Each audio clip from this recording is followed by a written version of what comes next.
All right, welcome back to episode 172 of the Unpaid and Underrated podcast, a podcast by crew for crew. I'm your fill-in co-host, Big Jen, and I'm joined by Big Keith. Howdy, howdy. And we have Wesley Honeycutt as our guest today. Do you go by Wesley or do you go by Wes? Either one's fine. Some people call me one thing, some do another. I don't really have a preference either way. It's whatever. I know you went the line, don't you? I never even thought to call you Wes. Now that's a whole nother thing. I gotta now. Jen just ruined what I'm gonna think of the whole night. Of like, Wes, who the fuck's Wes? It's like this fourth person on the podcast. Wesley. Sure. We're putting our foot down. It's Wesley. At least his name is Wesley. The worst is when their name isn't what they want to be called, and I'm like, I'm looking at the screen. I need it to say what the name you want to be called. You can call me whatever. I don't care. All right, Wesley. Before we even get started, I had reached out to Wesley and was asking him a few questions, and I reached out to a couple other people.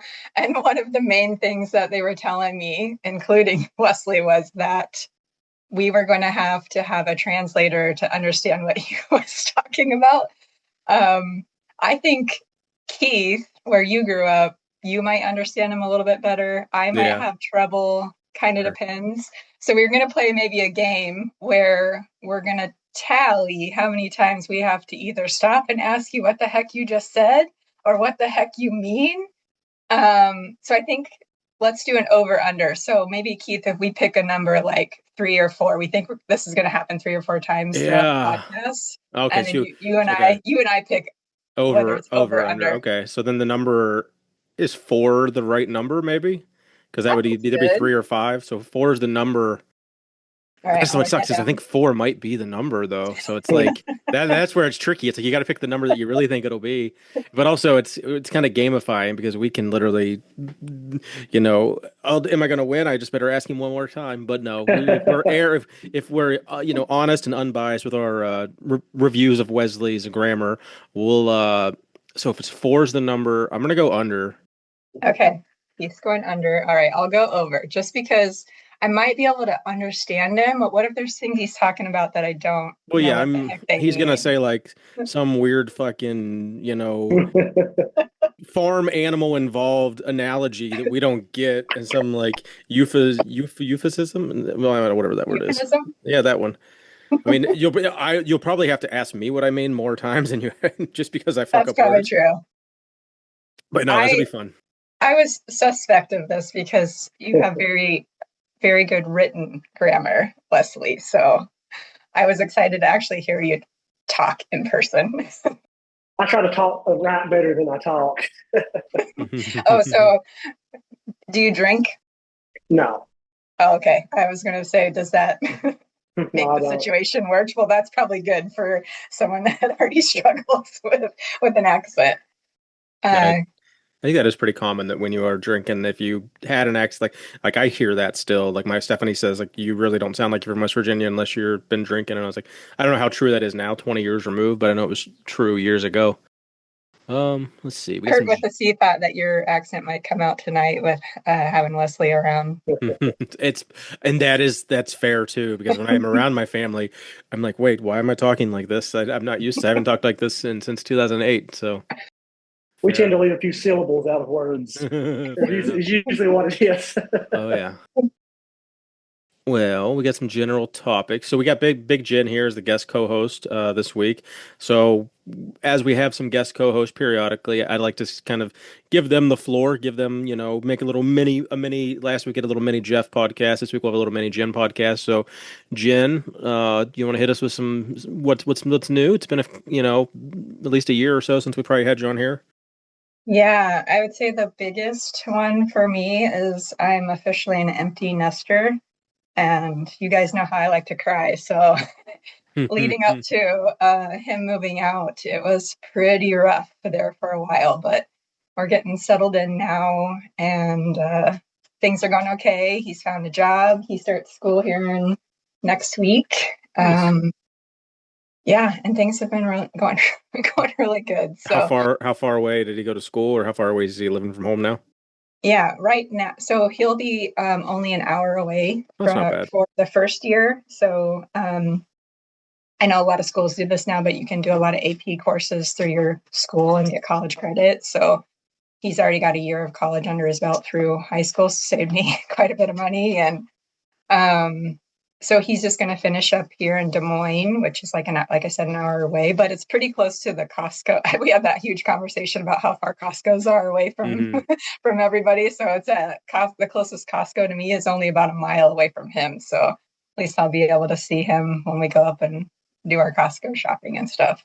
Next year, though, I'll be a little bit more northern, so he'll be 2 hours or so north of us, but still very doable.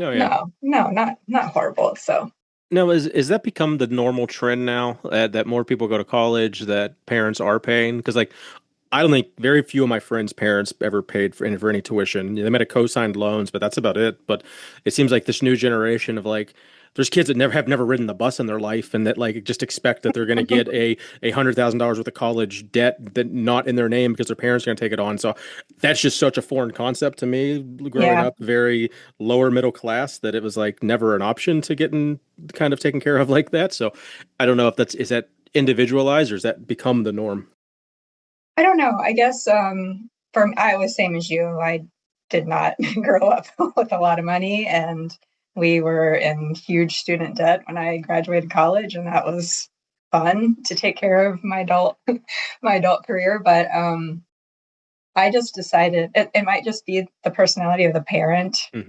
We do live in a pretty rich community, but I'm not rich, but I plan. So the second I had a baby belly, we went to the bank and I said, I need to set up a college loan. And we worked on putting money away just a teeny bit every month. And now we just have enough. And then find a good money manager. Oh yeah. Shout out Jeff. He'll help you, make sure it's growing in the right way. And yeah. Now, that was the one thing I really wanted to give him, No, that's very admirable. And having the one kid probably makes it a lot easier too. Yeah. If you have 3 kids and you're like, oh, well, you guys just get your first year taken care of, and then the rest of it you're on your own, kind of help them get off the ground. But but we always made sure he had to have a job. So when he was 15, he's had a job since then and has been working quite a few hours. And he made sure he got a job right away the second he moved out. So. Well, that's awesome. We don't pay for everything. No. That's very cool. So what do you guys, what do you think the biggest, just because your husband works a lot of overnights and stuff, so now you're going to literally be alone at the house. Is that probably going to be the hardest thing then? Whereas he was always there and now that's like you're legit going to be alone for hours upon hours? Or is that not an issue? I don't know that that's going to be an issue. Having a little bit of privacy, full-blown privacy back will be nice maybe? Yeah, for sure. So I found some books I want to read, made a list of some books, found some shows I want to read, and I just have this list of just things Are the books in the room, or do you need to go grab them? You need to go grab them? I'm good. I'm good.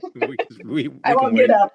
All right. Stay seated. It's a seated podcast. I mean, the best things really are done seated. You really get the biggest bang for your buck. When a seated podcast, I mean, it's just the best way to do a podcast, as I've learned. I brought a camping chair in here, so I'm seated too. Oh, nice.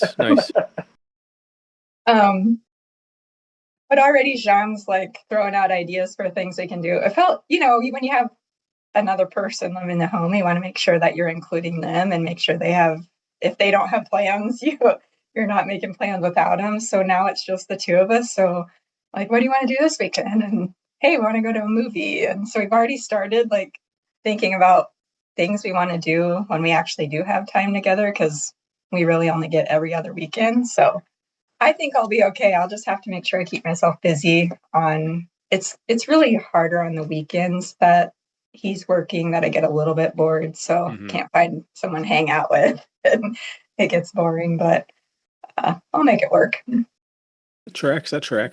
I've got a little, I hate dealing with contractors. I hate dealing with shitty. It's like dealing with like the best contractor in the world is still already a headache.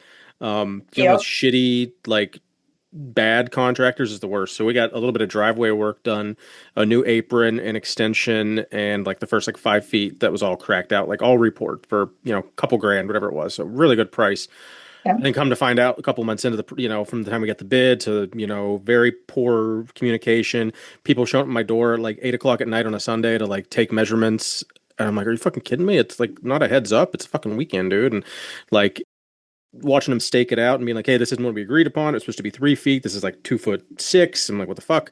Like, not a big deal, but that's where I park my car and I want the full extension. And then they never fixed it. Told the owner about it. Didn't really seem to care. Or on the phone, he'd be like, oh yeah, we'll take care of it. And then doesn't.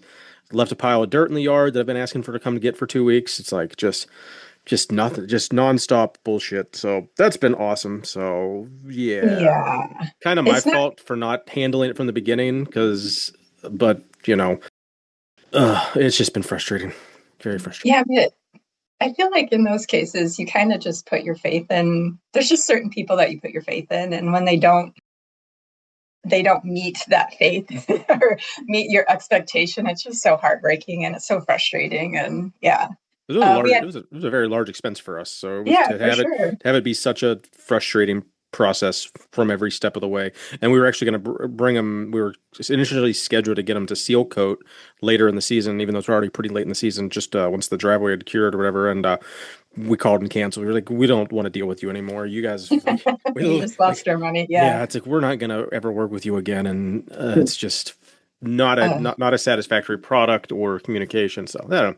I wonder if that's something where, like, in your town is obviously way bigger than I think we have 10,000 people in my town, which is a big city for me, but it's small enough that we know who's good, who's not. So I wonder if that's harder when you're in a bigger city and you're just, you have overwhelming amount of options to choose from. I mean, even the Google reviews, like he had a couple hundred Google reviews and like 80% of them were all 3, 4, or 5 stars. There was only a couple negatives, but as I'm like looking back at the negative ones now, I'm like, yeah, I experienced that. Yep, I experienced it. Yep. all of those things. It just sucks that you hit that small percentage of the time that he or they did bad. Yeah. Speaking of home repairs, that's just the worst. So we have to get a new vent in our bathroom because it's actually we figured out it's not venting to the outside. It's just going right in the attic, isn't it? It's going, and so it's pretty common. It's been, which wasn't so bad, but we had a bunch of hail damage probably a year or so ago, and we had to get a new roof. And then and we ended up having to get a new HVAC system. So it's like been this compounded things where with the nicer roof and the nicer HVAC, we're now noticing that there's been a bunch of condensation building up. So now there's mold above the bathroom. It's like a whole freaking thing. It's like, once you your kids leave and you're like, oh, we might have just a little extra money. And bam. Here's this $2,000 bill every couple of months for some random shit at the house. And the part that pisses me off the most is it's just shit that nobody can see. So, hey, I just spent $2,000 getting a little bit of new drywall and some insulation so that my house doesn't mold over. It's like, come on, it just stinks. Like, whatever. It is very frustrating. It sucks being an adult, Keith. Indeed. And then we had same thing. Like, we have had nothing but trouble. We remodeled our kitchen probably like 5-ish years ago. So kind of worked through, it was a little bit after 2020. So I think it ended in 2021 and we got new appliances. So appliances are about 5 years old and we've had nothing but trouble. We've already had to have the refrigerator worked on. And then I don't know if you saw it, but I put a questionnaire in the Discord the other day about if you have a favorite burner on your stove. Oh, I did see a lot of chatter about that. You don't really realize you have a favorite burner until that burner doesn't work anymore. And you're like, oh, damn it. Now I can't use that burner. So it's an LG appliance where it can like heat up super fast. Just that one burner. And so I love it. But now it's either off or on. There's no setting gauge in between. So I burnt an omelet, I burnt a quesadilla, and I was cooking some meal prep meat. And I'm like, why is it boiling? But I finally figured out, it doesn't. Oh, you just thought you were a shitty. You just thought you were like it was a fluke 3 times in a row before you realized, the burner is 1,000 degrees and it should be 500 or whatever. I thought my first thought was, oh man, I might need a new pan. Like the sticky stuff's gone. It's like it's not nonstick anymore. Nope. Turned out it was the burner. It's like, dang it. So We got to figure that out too. Just stuff that you pay for that just really sucks. Yeah, everything costs money. Getting to South Dakota costs money. Did pull the trigger on my tickets the other week, and then was mocked on how I should be spending a significantly less money. And I'm like, okay, well, I bought my tickets a year out and got the best price possible. So sorry it cost me, hundreds of dollars more to get somewhere because I fly out of a tiny little airport and don't want to show up a day late and drive 6 hours once I land in Minnesota. So I'm good. But I know, but it's fun making fun of you, Keith. yeah, it's the best getting picked on and not, it's fine like 90% of the time. It's that 10% of the time when you're already in a shitty mood and you're like, this motherfucker, like, and then it's like, are you being funny or are you being a prick? Because some there are some pricks in there. So it's like, are you being funny or are you being a prick? So it's just they catches you on the wrong day, and I just kind of just look at Discord and don't open it the rest of the day because I'm like, oh, fuck all those motherfuckers. But for the most part, everybody's cool. You know that you have to lean towards most of us are just giving you shit. Oh, I know. Yeah. Some days are just harder than others. Screw all the other people. It's fine. Speaking of hard days, like Big Jake had a hard day a few days ago. Have we got a final update? Did he get an MRI? I haven't actually seen results. I haven't seen it either. I haven't seen if it was a tear or what it was, but something. I mean, you don't hear a pop if it's just like superficial. So there's something torn, and he'll be, I did try to go check to see, but I haven't seen anything come through. But I could have very well missed it, so that kind of stinks. But that did have me thinking too. So like, say, I don't know, 100 years ago, 80 years ago, 50 years ago, before like surgeons actually started reattaching ligaments for like athletic ability. That dude's just walking with a gimp the rest of his life. Yeah. Like I like that's just like people are just like, so Tanner would be literally crippled if there wasn't like modern medicine. Like think about that for a minute of like the shit we take for granted that we can get away with and get fixed that would potentially put you out of work. And like if this was like if you were like running a homestead, you wouldn't literally be able to work on your farm or something if you randomly blew both your knees playing noon ball. So hope Jake has a speedy recovery and that it's not as I do too. I feel like he's giving me extra squats now to compensate for him not being able to squat. Maybe I'm not sure. I think all his clients are gonna fucking show up in the next 6 months as like the biggest quads ever because he's just like, fuck these guys. They're squatting twice now. I need some more quads to cover my hamstrings because the poor guy. I joined Jake's team, and so he's doing my weekly training, and it's been going really good, except for right when I started, I had a little bit of an injury, and I know you guys heard it. You tore your ass twice, didn't you? I went from half-ass to full acid. I did finally go. So I've been telling Jake in my notes that it hurts so bad, and I tried to tell him, I don't lie, Jake. I'm not trying to get out of anything. I want to lift. So I try to I don't want to go play pickleball. I don't want to go play noon ball. Like, I don't want to do anything that's risking me to not be able to lift because I did some stupid thing that I'm not used to. Anyway, so I went up to get a physical therapy assessment, and they think I have some minor tears where the hamstring meets it's attached to the pelvic bone. Okay. And I said the same thing as Jake, like I'm going to have to get an MRI to get it figured out. But they didn't think it would be anything surgery or not. So I just have to make the decision if I wait it out a couple weeks, see how it goes. If I want to come in and do physical therapy, if I want to go see a ortho, I don't know. So I guess we'll play it by ear. I think if I can poor Jake's had a bad week, so I didn't want to bug him. But if him and I can have a conversation, like, is there ways for me to work around it? I think there probably is, where I can still be strong, just maybe not it's really just conventional deadlift that doesn't bother me. If that's literally the only thing, I think you'd be. Yeah. What if you squat. Have you tried to, like, has he had done elevated deadlifts at all? Like less range of motion? That was one of I think that's what refired it back up. Yeah. Oh, okay. Yeah, so I'm just not as good at deadlift those. But you can squat. It doesn't like you can like full range of motion squat. Okay. Yeah, I can full range of motion squat. So this week squatting twice a week indefinitely then, and no more deadlifts. This week I wasn't able to get Jake's attention, so I just loaded up my farmer's handles and did, because I don't have a trap bar. So I think I'm going to try to look for a trap bar because that movement doesn't bother me as much. It's a little more quad dominant. Yep. And my next comp is a side handle car deadlift. Gotcha. And so trap bar would be a good investment. Yeah. So I think I've been watching Marketplace to see if I could find I really want to open one, but I might have to just get a hex one to start and then trade up for another option too. You said you don't have farmer's handles? No, so this week I actually loaded up my farmer's handles deadlifted that way because do you have the attachment?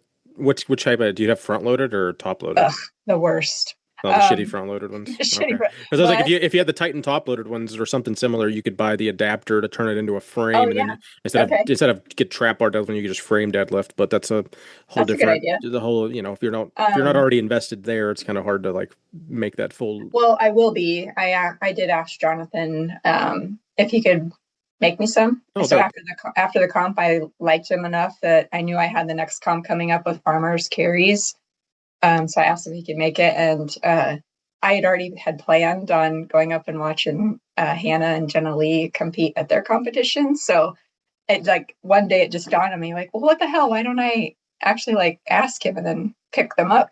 I'm going to be there anyway. So there you go. Yeah. So I reached out and said, hey, I'm coming up there anyway. Is there any way you could quote them without shipping, and I'll just pick them up for me? So so he's going to work on it. He thinks the timing's going to work out. And okay, so I'm excited to use those. So dope. Well, hopefully you can find a way to just, even if you just trap bar deadlift for 6 months and let your ass heal, I think, contrary to what everyone likes to shit on trap bar deadlifts, it's still a very valuable tool. It might not replicate a deadlift 100%, but if you can't deadlift, it's better than not doing anything. It is more squat than deadlift ish, but also it's not a deadlift. Right. Exactly. So we'll see how it goes.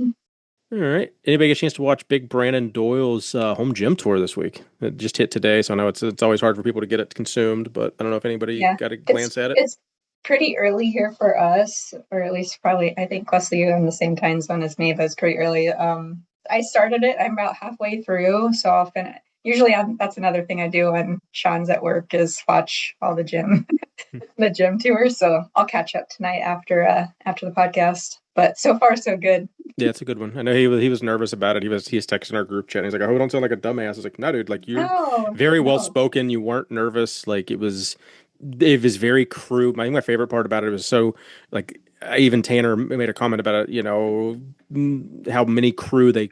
How many pieces in his gym or knickknacks or anything had crew origin stories, and then there was 20 different crew shout outs. It was very cool to hear. So anything. I'm a big fan of Big Emily's gym down there in Louisville. So it was cool to see Brandon give a tour of her gym.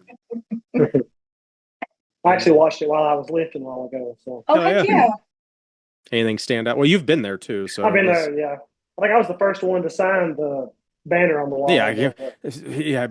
He made me full aware that I was not the first honeycut to sign the goddamn banner, motherfucker. I forgot to bring that up. You guys have the same damn last name. You're like twins. Yeah, it's Uncle Keith. I've never met another honeycut in my life that I wasn't married, that wasn't related to. I wasn't married. I just said I was fucking never met one I was married to. Never met one I was related to. And I wish I knew more. I've got no relationship. My dad I never met my dad's dad, so I have no relationship with that side of the family outside of my dad, his brothers, and my grandma. So I don't know anything about my lineage on that side, really. So I wouldn't be surprised. I mean, I'm from West Virginia. He's from Kentucky. Big maps up there. Those states do touch, and we ain't that far away. So it'd be fucking hard pressed if there's not some family tree crossover. Yeah. I don't know. That's pretty wild. But I mean, you guys are from the South, so I actually traced mine back on the Ancestry app a few weeks ago. Oh, nice. Was he actually Uncle Keith? I just done my direct lineage. I didn't do the brothers and sisters, but all right, that's your home. The honeycuts on my side have only been here for 5 generations or so. Mm-hmm. So, but my real dad was 60 something when I was born, so that kind of throws a wrench in a little bit. Yeah. Alrighty. So then this week's episode, that would have been the call-in episode, or the call-out episode as it was. Oh, yeah. Did you get your voice? You weren't on that this week, were you, Wesley? I can't remember. No. So some of those was one of the guys on there. One of your buddies was on, wasn't he? Was Hunter on for some reason? Or am I just drawing a blank? I don't think he was. Maybe. I don't think so. We all sound the same. I think Jakey was on there. Yeah, Jakey's was funny as shit. Jakey was, He basically got his voice on there, and then his phone cut out because he was like high up in a hotel or something, and so I might be misremembering, but I don't believe he even got to ask a question. He just basically did small talk for 30 seconds and then got disconnected. I always past my bedtime when they do that. Yeah, you're telling me. That's the East Coast thing, and then they don't start calling people till almost 11 our time, it seems like. I'm like, okay, bud, it's I'm glad my phone did not ring. I also don't like spoilers. I like listening to it Monday morning. I did miss this week's episode completely, so I'll have the whole episode to listen to this weekend. Oh, nice. I usually do. I kind of like Sundays are kind of slow, like as in like Stephanie's already in bed by 8 o'clock, so I have that couple hour window unless there's Game of Thrones or something on TV. Like I can do the podcast real quick. I don't drive as much anymore at work, so I don't have the built-in 2 hour drive every day to consume podcasts. So, if I don't listen to it on Sunday, I might not get to it during the week till later in the week. So it's kind of nice to knock it out. But yeah. Great episode. Love hearing all the boys talk and the girls. The girl. Yeah, the girls. It was like the girls' episode because got 69. Yep. Poor Hannah, one away from getting the 69th cup. But it was like, first of all, those two got their cup, and then I think wasn't Katie's question the actual title of the episode? I'm pretty sure. All I remember, I know it was. I don't remember. Katie. I think Katie was asleep. I don't know how she even asked a question. Her voice and her, because obviously we know Katie, so like it didn't even sound like her. It was so like just like. And then she explained she had such a long day or whatever, so it made sense. But it was just like, wow, this girl is tired. But just before I forget, I'll go ahead and give it a 5 out of 5 Sleepy Katies. I'm going to give it 10 out of 10 Mount Rushmore questions. Nice. I did love, what was it? It was Vano's wife, Vano or Vano, Andrew in Ohio. Yep. His wife literally answered the phone for him, and they like blew Tanner and Tommy's mind. Well, Tanner's mind specifically. He was like, "Wait, who is this?" And then it turns out she's actually, he signed her up for being a supporting member anyway. So it was actually kind of funny because she got a check mark passively, not really probably even knowing much about us. So. What it is. How come you didn't give me shit? So when I said 10 out of 10 Mount Rushmore, but you gave shit. Oh God, yeah. What the fuck? Yeah. Nate, you got to edit that out. You got to right? Well, you take your mulligan, redo it. Say it again. No, it's now. I'm gonna think about the whole episode and fucking judge you. So we cannot move on. And I'm just gonna hit. Okay, end. fine. It's not 10 out of 10. It's 5 out of 5 Mount Rushmore questions. There we go. Everybody asked a Mount Rushmore question. What about you, Wesley? What'd you think of it? I didn't get to finish all of it, but I gave it 5 out of 5 for what little bit I did get to listen to. I guess 5 out of 5 for the women's episode. There you go. Yeah, hell yeah. Women's episodes. 5 out of 5. That's about as far as I've made it. So that was pretty cool. Well, we got some affiliates, guys. So Obsidian Ammonia, Plate Snacks, and Belt Fed Strength. They are all our friends. We got a little bit of discount for you guys. Use code UNPAID, save a little bit of money at Obsidian, Plate Snacks, and Belt Fed Strength. Now, Jen, did you have anything for Massnomics or Jim Brad, our sponsor, Reed, you want to hit us with? I'm going to flat out say I'm going to wing this, but go to massonomics.com/support or go to gymradar.com and create an account for your gym and just join the community. I have made so many friends, and in fact, without social media, I don't know if I would survive because I've made a bunch of friends. And it's all because of Tanner and Tommy. And it's people that I'm going to visit at their homes for the rest of my life. And it's people I chat with every single day. And this community is just great. So those that make fun of it don't get it. And they're missing out. So come join us. Come be a part of it. And you won't regret it. We love you guys. Well said. Very well said. All right. Well, this is the point where we're going to pivot to Big Wesley Honeycutt. How you doing, sir? Doing okay. How about you guys? Not too bad. Not too bad. So go ahead and fill us in on who you are. Where can we find you? On the internet. This isn't. I asked someone that a couple weeks ago, and I must not have been clear enough because they started telling me where they're from. And I'm like, wait, the where you're from question comes later. This is just where can we find you online? Yeah. Well, I mean, it's out there, I'm sure. Oh yeah. I think my Instagram is Wesley Honeycutt 3. I'm pretty sure. That's bad. I don't know my own Instagram handle, but I'm pretty sure that's Nice. what it is. Yeah. Oh, good deal. Good deal. And then you've been around for a little bit here. Let's hear that origin story of Massonomics. How'd you find them, and why are you still here? I've actually listened to the podcast since like 2021. I think wow. I didn't join I think 2021. I was there before the supporting membership. I remember when they started that, but I didn't join right away. Yeah. But I think I've been a support member for right at a year now. But okay, cool. I was looking. I just started like this job where I was driving a lot. I was by myself working a lot, so I had more time for podcasts. So I had to hunt some more lifting podcasts. And like I followed on Instagram forever, and somehow I knew about their podcast. I guess through Instagram or something. And then I went back and listened to a bunch of the old, like when they had guests and stuff on there a lot, like John Hack and some of the older ones. And then I just kept listening. I finally decided to spend the $3 a month. You can afford it. Yeah, I just bought a house. I remember that come out, and I was thinking, there's no way I'll do that. I just bought a house and everything just got married. I was like, $3 extra a month, no way. But then finally I was like, oh, that's not. You just have to take one less shower a month, right? Yeah, I'll save you $3. There we go. So you have a couple friends that also are in crew. So it sounds like you might have started before they did. Did you get them into it? I think I've listened to the podcast for a long time. I probably told them about the podcast and stuff. I think I joined before Hunter, but we all joined kind of around the same time, I think. Okay. Yeah. So yeah. That's cool. I probably told them about it. I'm pretty sure, more than likely, they might have figured out that way, but I'm not 100% sure. So I guess to piggyback off some of that, where do you actually live, and where are you from? I live in eastern Kentucky. I was born like the next county over, so I've lived in this area my whole life, almost in Virginia. We're like 20 minutes from Virginia, right on the southeast border. That's why I talk like this. Mm-hmm. Like I've what? Like what? I've only been to Kentucky once because the corporation I work with has a facility in Murray, but I think that's middle Kentucky, right? Like, I don't know. I've never heard of it, so probably. I don't think it was very big, but I think Kentucky has the most counties of any state. So there's counties I hear about that I've never heard of before. Yeah, I could see that. I saw something interesting the other day. It was I don't remember where. It was something on Facebook, and I think it was like it was a teacher at like one of the schools I used to go to, or something like that, or someone had become the principal, and then like in his little bio blurb, he had three kids, and each kid was named after a West Virginia county.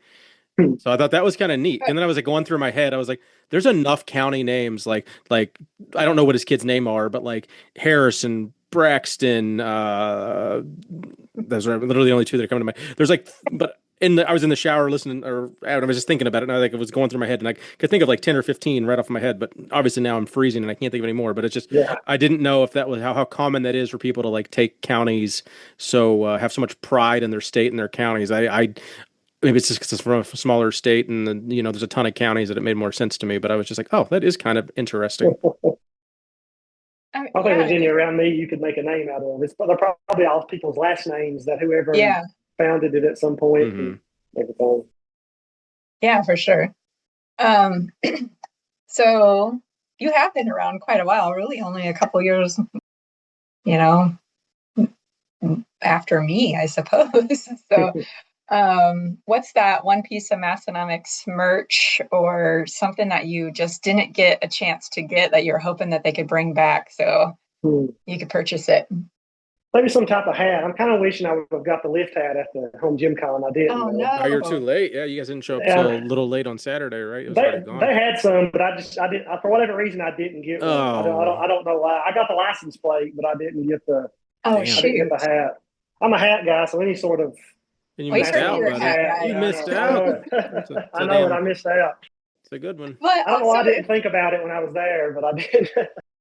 Well, home gym com's pretty overwhelming too, so it's kind of I could see being like, well, the first thing I want to do is maybe not shell out all this money. I'll just circle back to them, and then it's like, fuck, it's gone. I told like 10 people I'd come back to the booth to get something and never made it. Like some of them I went back to and they'd sold out by the time like the barbell rescue. I was like, I'll come back and get one. But that was when we first got. I was like, I don't want to pack this around all day. That makes I went sense. back and he was like, "Oh, we're sold out." I was like, "Oh, well, shoot!" Yeah, I ordered one. That is I've got rough. one now. But nice. Code unpaid if you're not. If you hopefully you did. Oh, Kim was there. I guess maybe I didn't see that. Yep, Yeah. Kim was there for sure. Kim hasn't missed. He's been at every single one. He has never missed one. Nice. My one follow up on that is when you first said that you had told 10 booths that you were going to come back. I was gonna follow up with like, well, was that because you just have like that Southern charm and you were just trying to be? That was the polite way of saying your shit sucks. So good luck, fuck off, and then but like you actually did want to go back, and it was maybe a couple of them. Figured as much. I'll come back. Yeah. Because that's kind of my go-to. It's like, oh yeah, I told like 30 people I'd circle back and never did, just because I was like, I'm good. I don't want to talk. Once they told me how much it was, I was like, oh yeah, I might come back in a minute. I'm like, I mean, some stuff though, it's you're paying for the. I was listening to a podcast today, even they were talking about how some of the smaller companies, their shit is like, might be 4 times what you could get something on Amazon, but you're not just buying a product, you're supporting a small business, you're supporting this guy's like work ethic and his this American made product that not everyone has to support them, but some people, choose to spend their money, and where it's nice to see people, still support your friends that are busting their ass to keep those little side hustles going.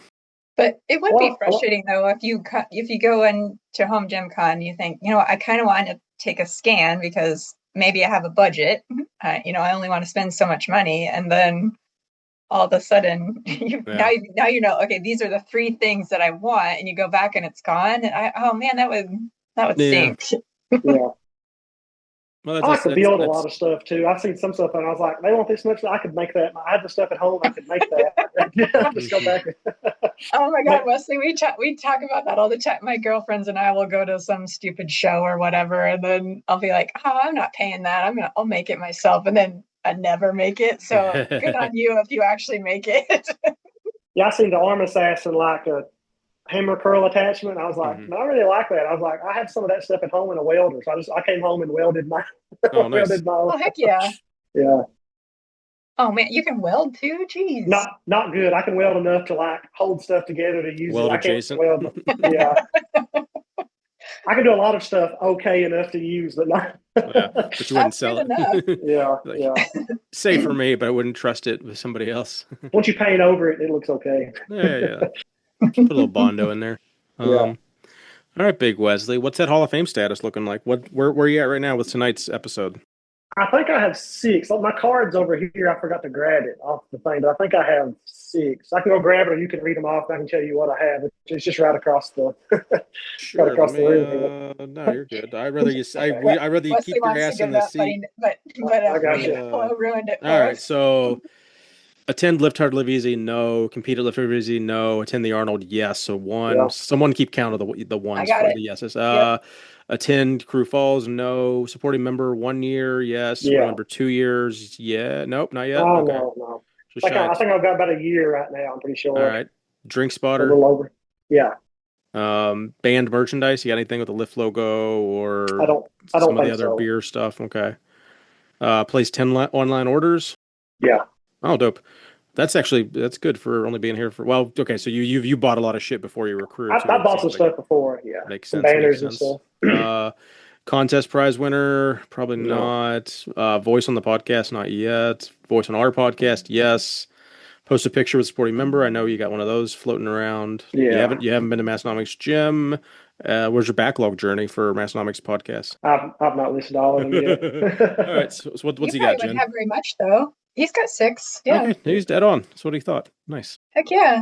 Right, I know it was 6 with this or 7 with this. I was pretty sure 6. So if you started listening in 2021, I think I started listening in 2020. It felt like I could get through I started listening in 2019, I guess, and then I caught up in 2020 when we had a lot of extra time on our hands. That extra.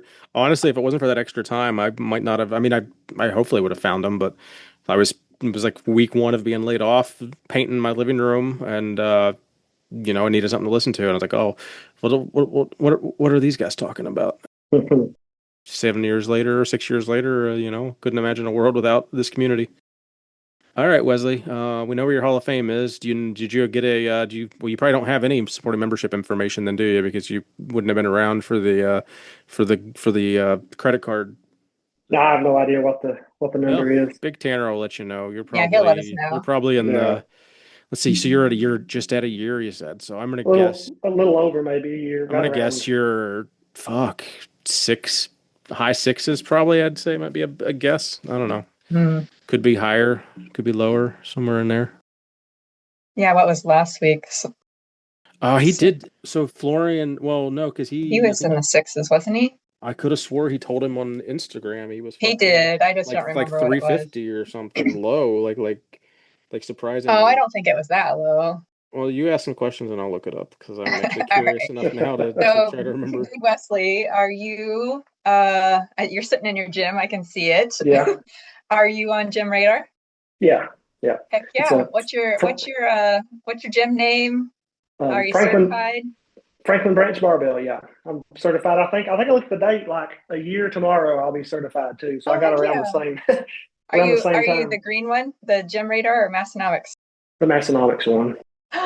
Yeah. The OG. Nice. Yeah. I was actually taking a look at some of your pictures because I got a little bit of a preview. I love your gym logo. Who did your gym logo? ChatGPT. Did you just give it a picture of Winnie? Picture of Winnie and the West Side Barbell logo, and I said, make this the cat instead of the dog. I think the best part of it is the bow tie. That's what gets me. She used to wear one all the time. We took it off, and I actually bought one the other day and put it on her, and she acted like she couldn't walk. You know how when you put something on a cat, they just lay down? I had to end up taking it back off of her. I would have never pinned you as a cat person, but I love that. I love that you are. You just have the one cat? Yeah. Yeah. I love the name too. So she was actually named when we got her. We're like the third people that's owned her. I don't know. She's real good, but like I think some people found her, then gave her away to one of my wife's friends, and they had some other. She's real timid, so all their other animals were kind of mean to her. So she gave her to us. So she doesn't like. She likes being an only cat. You know? That makes sense. Is she inside, outside, or just inside? She's inside. Yeah. She wouldn't survive outside long. Not with that bow tie, not for sure. No. You're too fancy. Yeah.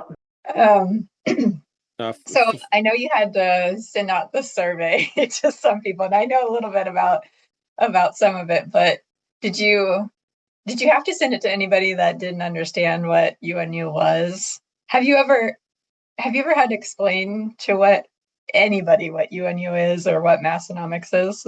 I think the people that filled it out already knew what it was. Yeah. Pretty much. So the rest of my family wouldn't. They don't really know what podcasts are, let alone trying to explain this to them. It wasn't worth the headache of trying to go through with it. Besides my wife, I had to kind of explain to her just a little. And I think your wife's the only one that gave us anything that wouldn't have been in the know. Yeah. Yeah. She's going through it with the pregnancy right now, so I kind of had to keep on her to get. She's been kind of sick and stuff a lot, so she didn't really.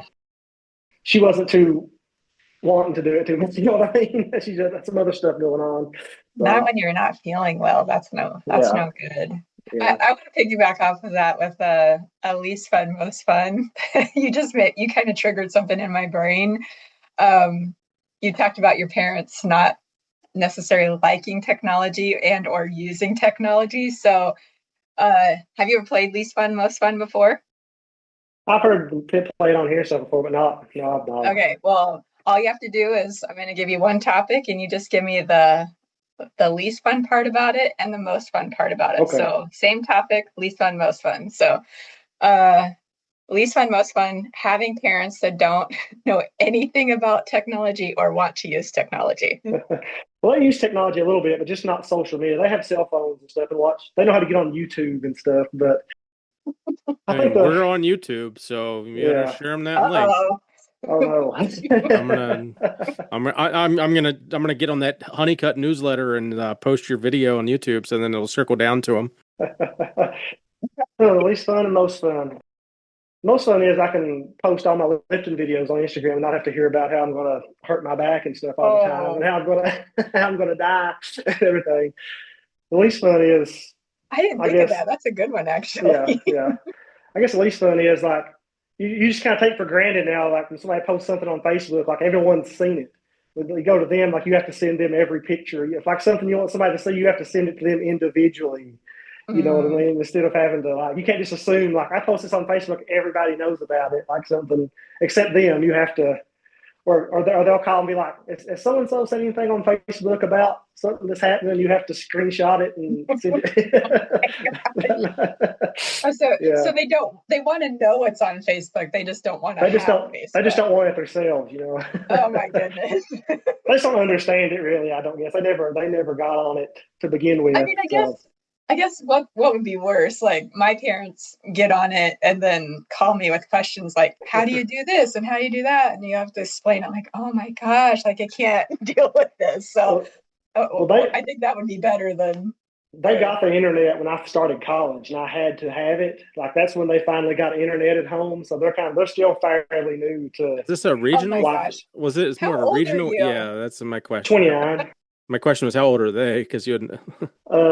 My mom is in her early 60s, and my stepdad, he's in his like mid 50s. Okay. So they just never. I think it's kind of a regional thing around here. We get stuff a little late coming into this part of the world. There's a lot more like old fashioned people around here. They're slow to adopt new things. The internet's not new, but nobody else in my family had it really either. So is it a struggle where you live I guess I don't know how big of the area you live in, but is it a struggle to get internet? Like I know sometimes it's tough to get good internet. We got pretty good internet up here. I live like in town. If you want to air quotes town we live in, it's like one street, but you can get good internet here. I think a lot of ours was more of like that was another $40 a month they would have had to have spent to that makes sense. Yeah.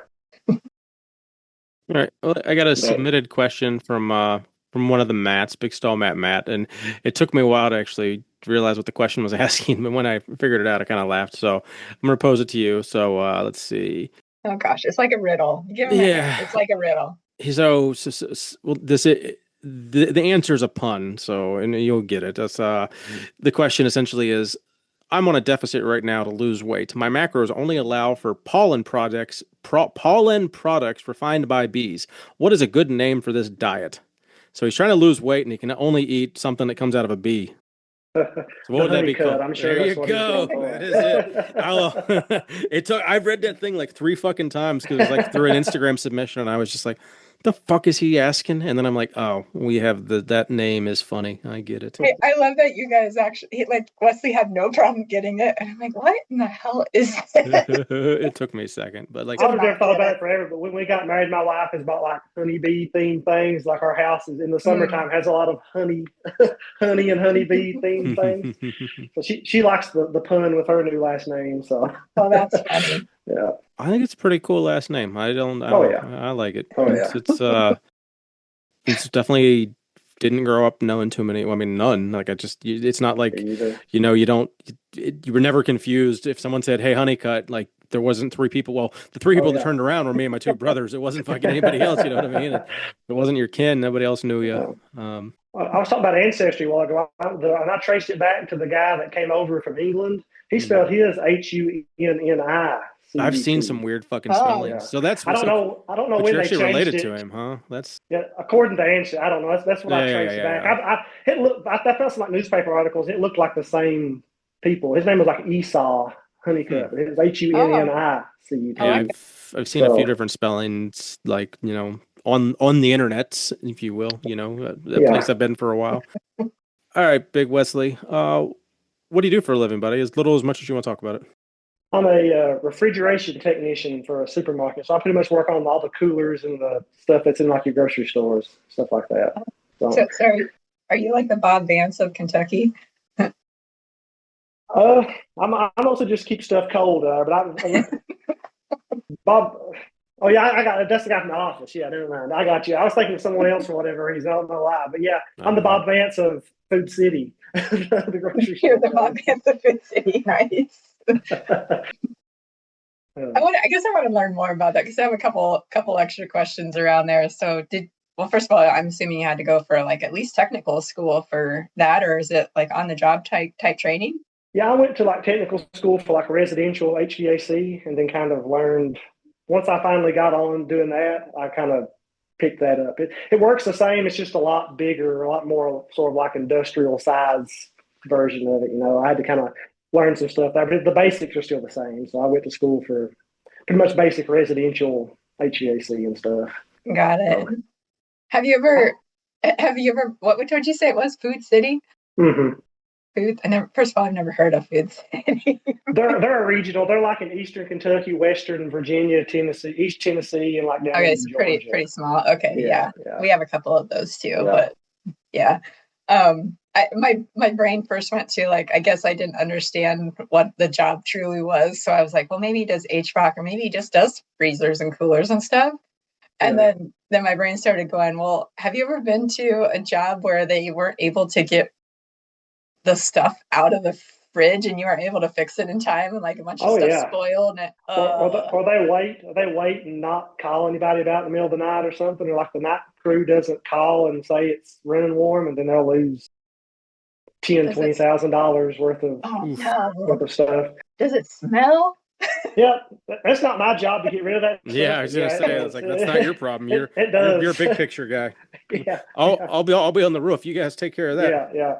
I'll get it back cold. You guys throw away the rest of it. Nice. You got a good bit on call with that then? You're on on call rotation? Yeah. One week every 3 weeks. It used to be every 4 weeks, but we've lost some people and stuff has changed, and so. That's not horrible. Have you get called in quite often or no? It's some weeks you don't get called any. Some weeks, by the time Monday rolls around, you have 40 hours already, and you end up with 80 or 90. It's kind of, the summertime's a lot worse than the winter. Usually. Sure. Or unless it gets like super cold, then like stuff quits working, or when it gets super hot, stuff tears up more. So in the spring and fall, it's more slow. It's not so bad. No. So do you have your little region? I know you just said it's a pretty big region that the Food City's in, but do you have a smaller region within your region that you're working in? The company's broken up into like 4 or 5 divisions. There's like 3 techs in our area, but we still go like 2.5, 3 hours away sometimes. But it's not like I have like 6 stores that are within like an hour of my so not so house. bad. And I have a little bit higher job title. I have to help some of the other guys too that are a little bit further away. So I'll go traveling 2 hours one way is not really a big deal. It's sort of a common occurrence, 2.5 hours sometimes. So yeah, that makes sense. Yeah. Well, I know you have to do a lot of driving. I'm assuming that you see some hills and some hollers when you're driving. So is that why they call you Mount Westmore? Who called me that one? The Hunter? We don't really. It's too much effort to figure out who submitted stuff without breaking it all back down. Yeah, that sounds like something Hunter said to me before. No, is that similar to Westford or Westford? Yeah, that sounds like Zach. Oh, Zach. Yeah. Okay. Zach would call me that. I think Mount Westmore. I think that was a Snoop Dogg album. I'm pretty sure, like one of their like groups they got together. I think that's where that comes from. When I say you, I think of Snoop Dogg. That makes sense. I think they had a group called Mount Westmore for a while. I think that's where he gets Mount Westmore. Oh my goodness. Yeah. I think it was Hunter though that is Thundercat number 1, right? And you're Thundercat number 2. Yeah, that's what we were at a strongman show, and it's the only one we ever done. Me and him signed up for the novice. There was this older guy that should have been the masters. He thought he was going to sign up for the novice and just beat everybody, and he ended up getting like last place. And he was like, me and Hunter were like neck and neck. We were like way ahead of everyone else. And he said I would have stayed in the Masters if I knew you 2 Thundercats were signing up. So that's where the Thundercats come from. Nice. Well, so you did some strongman. Let's take us through that whole lifting journey of yours. When did you start and all that? I started lifting in like 2016, just right after high school. One of my buddies was like, "Hey, let's go to the gym in the morning." And he lasted like a week, and I never stopped. So it started out just doing like what everybody else does when they first go to the gym, just maxing out on the bench and just bro workouts I found on YouTube. It finally evolved into powerlifting and stuff like that, more strength training than anything. I started out like at the local rec center, and then I moved to a more powerlifting gym around. And when I bought the house and moved to like the other side of the county, it was like a 20-minute drive to the gym every day, and I was like, I don't want to have to do. I'm going to have to do something else. So ended up. Did you start with like a program or something, like an online template, or what did you start with? Most time, a lot of it was more like bodybuilding sort of split, or just like Callum Von Moger and Bradley Martin were all big back then, like the late 2010s. So it's just whatever I saw on their YouTube video that week, I just went and tried to replicate what they did. Then I'm sure I picked up a few templates and stuff here and there of like people's strength. When I got into like wanting to be stronger and stuff, I picked up a few. A lot of it was also maxing out every week, like everyone else does, probably when they first, every teenager does when they first start, You get hurt enough times, you're like, maybe I should find a program or something that to do this. Do you follow a program now? I have been doing 531 for quite a while, but I recently started Juggernaut AI again. I'm kind of debating on whether I want to stay with that or go back to something else. I'm not sure just yet. But what's the competitive goals? Is that something you really strive to do? Or do you get enjoyment out of powerlifting and doing strongman, or you just is that a means to an end? Or I like doing like a local when like a local competition comes up. I like doing those stuff. I don't really have a lot of aspirations to go and do anything more than I just like lifting and stuff, Mm-hmm. But we done a grip competition last year. They're redoing that again this year, the Kentucky Strongest Hands. I think I'm going to sign up. I think we're going to sign up for that again. Well, you got to defend your title. That's had several people, asked to bring that up. That the Kentucky Strongest Hands for the what weight class was it? 100 kg. Oh, there you go, buddy. You gotta, and that was like, so was that was a virtual thing, and then or was that an in-person? No, we went to Louisville. They had it in the same room as like the Kentucky Strongest Man Strongman show. It was on one side, and they had the grip on the other. I got you. Oh, okay, so for some reason I was getting that in the day that you like just hung out and lifted at Brandon's. So it wasn't. So you did an actual Louisville grip competition. Yeah, it was in Louisville. Yeah, and that's the day Kurt came, or you met Kurt from Colorado. Kurt was there. Yeah, he flew. Nice. I don't know if he's coming back for this one or not. We were actually talking yesterday. He was like, I don't think they're going to have it again this year. Then today they announced that they were going to have it again. So I don't know. Shows what you know, Big Kurt. Yeah. He messaged me this morning. He said, I was a fool. He sent me the link to it. So. Is that something that it sounds like you're just good at anything, no matter what you do. So is that something that you actually practice? Do you have implements in your gym, or did you just go and wing it and just did good anyway? Hunter and Brandon and all of them said they were going to do it, and I was like, well, I guess I'll go too. And it was in December. I think that was like in October or something. I was like, well, I actually built a lot of the implements and trained for like a couple months, and so I guess I was just naturally sort of decent at it. Nice. So you mentioned that a couple of times, that you build a couple things for the gym. So I guess tell us more about that, and like, what do you like building? What do you have access to? What are some of the favorite things that you built? Mostly like if I can build something out of wood, like mostly like a grip attachment or something, that's what I'll do. Like one of the things was a Saxon bar for that, like the flat pinch grip, and I was like, I'm not giving $200 for a bar. I made like a cable. I laminated some boards together and made like a cable pin attachment and covered it in like bed liner and stuff. That works pretty good. And the Rogue, a grandfather clock handle, which is like kind of like hold the end of a barbell, sort of.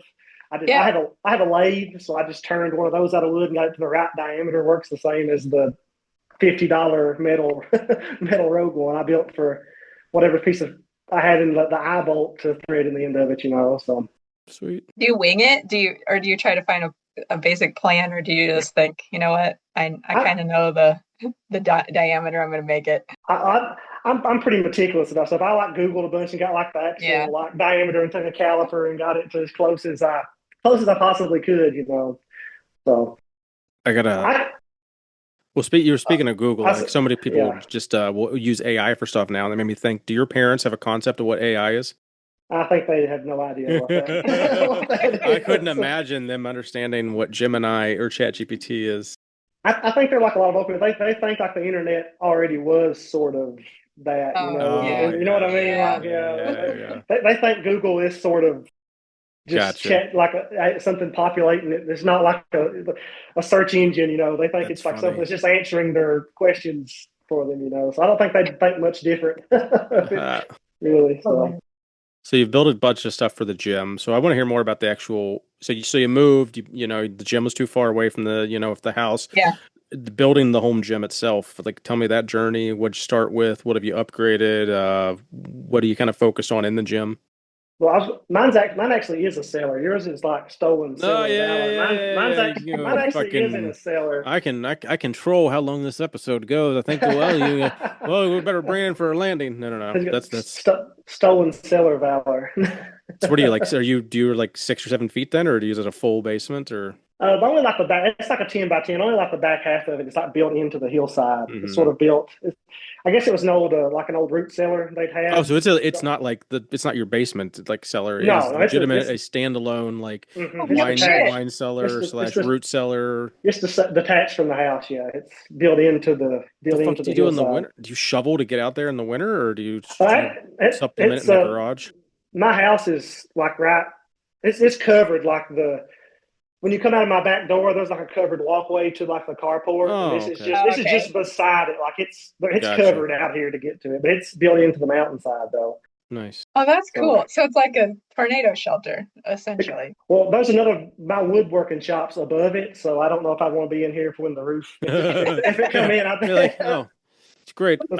I guess you didn't get a hat, but now you're wearing a lathe on your head. So a lathe you got that going saw. for you. Yeah. That's just what I want on my head. Yeah.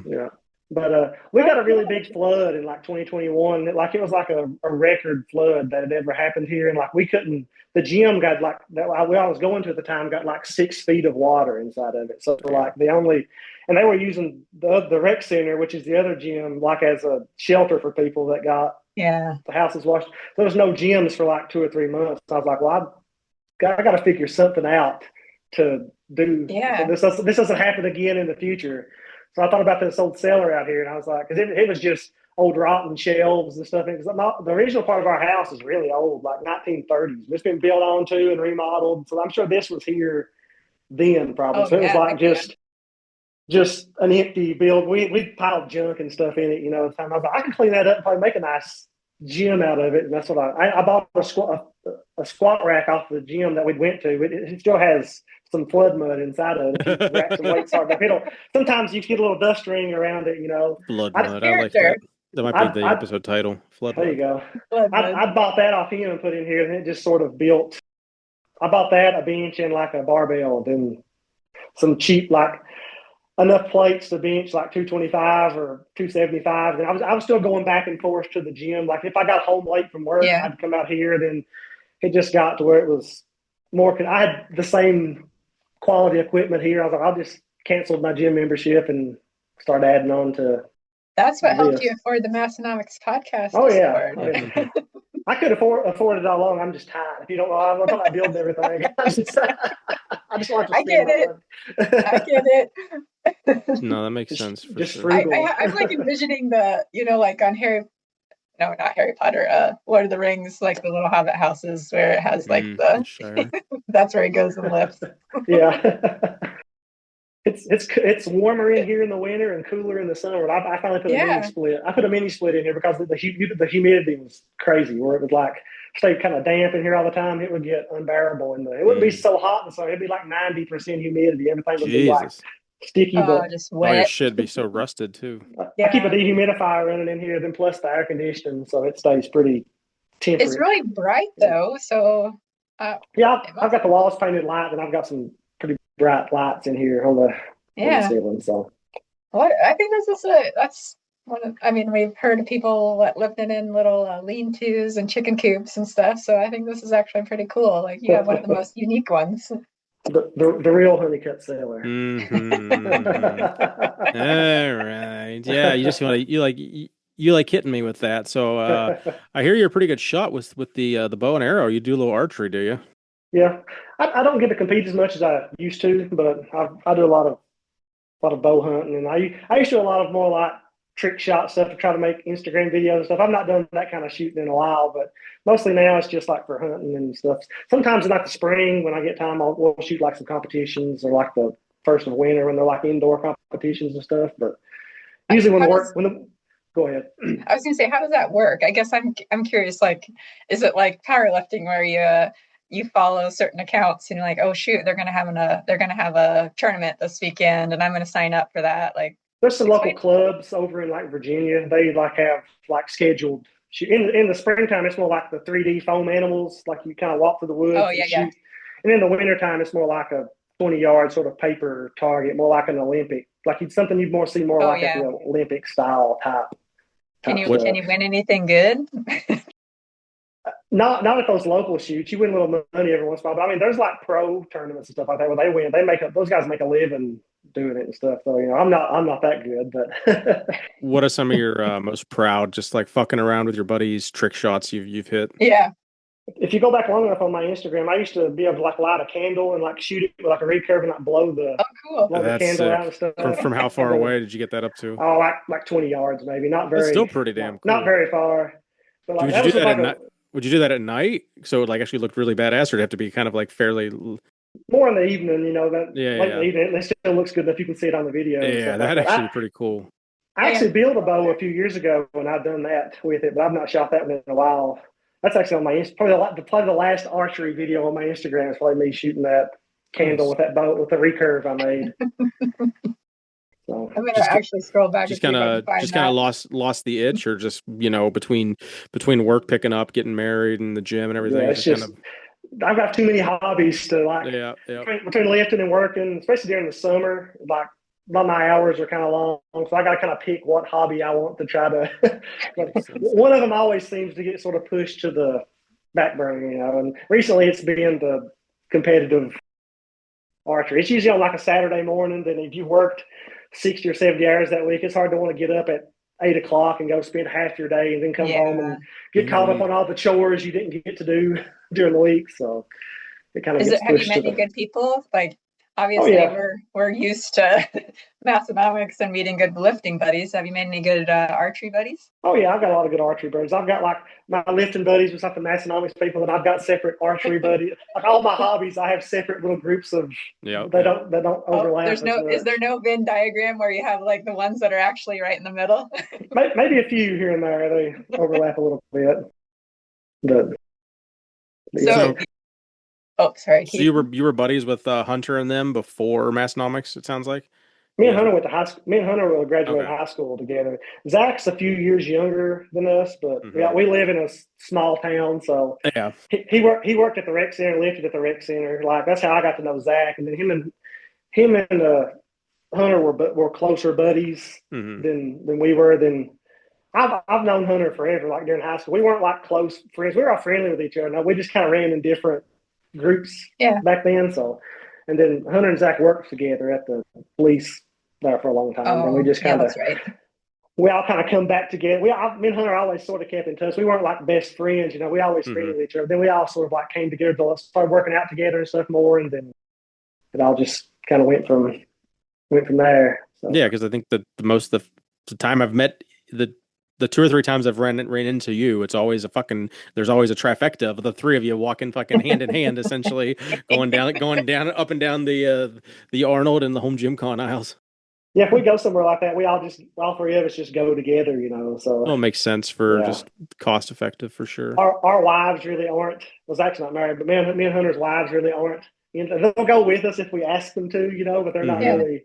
They don't really know what's going on. Lindsay more so than my wife. Yeah. But, we met Mitchell Hooper at the Arnold, and he was like, he asked my wife, he's like, "Do you want a picture too?" And she was like, "I don't know who you are." No, that is funny because both your guys' wives were at the Arnold, and it was just the three guys with no wives at home gym con. So that was kind of a funny observation. That's the wife she wanted to go. She was like, "No." She's like, "I'm pregnant. I'm not going to." Well, yeah, that's fair. Day. She would have. She probably wouldn't have went anyway. So I kind of bribed her to go to the Arnold because we were staying all night. We went to like the zoo and stuff like that too while we were up there. So I kind of bribed her to go with me that way. So made it worth it. Not the Aberdeen Zoo, but just a zoo with other animals. Yeah, the Columbus Zoo. So. All right. So you talked about you would want to be in your gym if there was a tornado because you have have a woodworking shop above you. So I actually was going to ask you if you had a woodworking shop the same, but you already told us about that. So I'm curious though, what's it look like in there? And have you spent more money in your woodworking shop or spent more money in your gym? Probably the gym. The woodworking shop's the same size as this. It's just like the upstairs to this part of it. And it's still pretty like, I've not done anything to the walls or anything. It's still like bare wood. I spent some money on tools and stuff like that, but probably not what I've spent on the gym, I don't think. They might be close, I don't know. But I saw a lot of the things that you made, and we also got some submissions saying that you made a rocking horse, which I didn't see, which I'm assuming was you just got praise for that. And I did see though your the one that caught my eye was your knife collecting box, because my son, obviously he just moved out and he collects knives, and I'm like, oh my, every time we pulled another drawer up, I'm like, another damn knife. And so yeah, that box caught my interest. So that's the way mine was. I had pocket knives laying everywhere. My wife's like, you're going to have to do something with all these things. She's like, you should build a box and put them in. I was like, that's a good idea. And it looks really nice. So I guess, how did you get into woodworking? And are you in your shop like a couple times a week, or what do you just go out there for fun? It's one of those hobbies. It also varies depending on what time. It's one of the hobbies that cycles through. I like to build stuff like decorative stuff like that. Like I really only go like when I have like the urge. Like I don't think of it as art, but like somebody want to paint something or something. Like they get the idea to paint. Like I just kind of go when I get like the idea I want to build. Like I'll see something in my head. Like I want to try to build that. Or I'll see something online. I was like, I want to try to make my version of that. I'll go and like spend a week and hyperfixate on doing it, and then I won't do it again for a month or two, and then I'll get back. I just kind of do it when I get the urge to. I feel like that would be a good gift giving thing. Like you have a talent, and that's usually what I do. Yeah. I hardly ever sell anything. Most of the time I'll build something really elaborate and probably would be really expensive if you sold it. I'll just give it to somebody. I tried selling stuff, and it turned into like a job more. So it felt more like work. It's no fun anymore. I was like, it wasn't fun when I had to go do it to make somebody a cutting board or something they wanted. It was like I have to go do this evening after work. It just wasn't fun anymore. And I was like, I'm not trying to do that anymore. Yeah, that does suck. It just stinks that. I mean, just like the guys in Massonomics, I'm sure that they have things that they hate, right? But they probably the good things are probably outweighing the bad. And I'm sure that would be the same if you got into a job like where you only did woodworking and stuff. But I can totally get that. Like, I'd rather go to a junky job, complain about it, and come home and do my woodworking to like, de-stress and do whatever. I tend to get too hyperfixated on trying to make everything like perfect. It takes like twice as long as it probably should to do it. Then it just seems it's not I'd have to charge so much money to make it worth if I was charging for it, I'd have to charge so much to make it worth my time.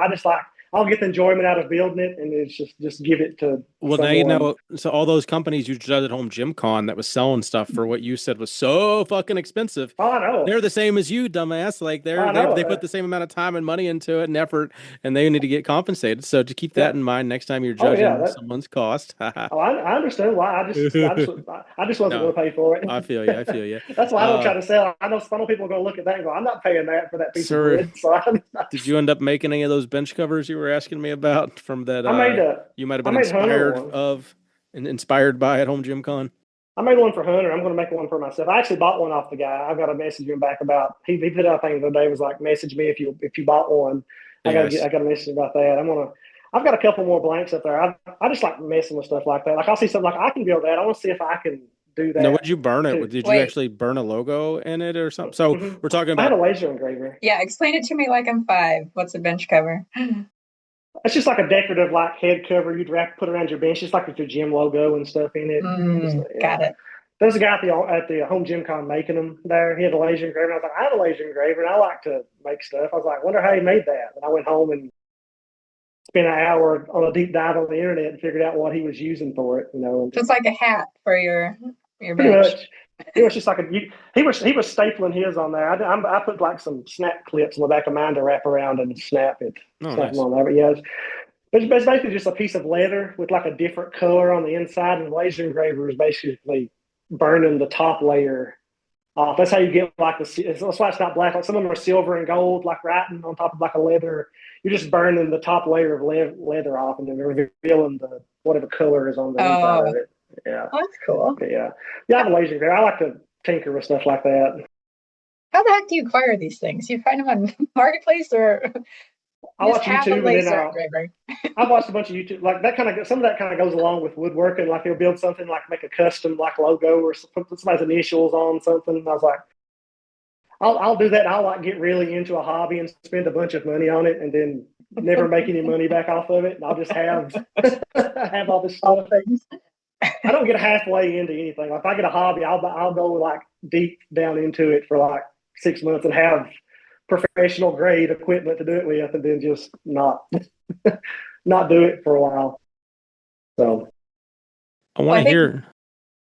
Oh, sorry. I was going to say, I think one of the ways you could save money is it says here you like to hunt and fish. So I feel like you're hunting, you're fishing, you're getting a lot of your meat that way. So is that helping you save money for all your hobbies that you're blowing all your money on?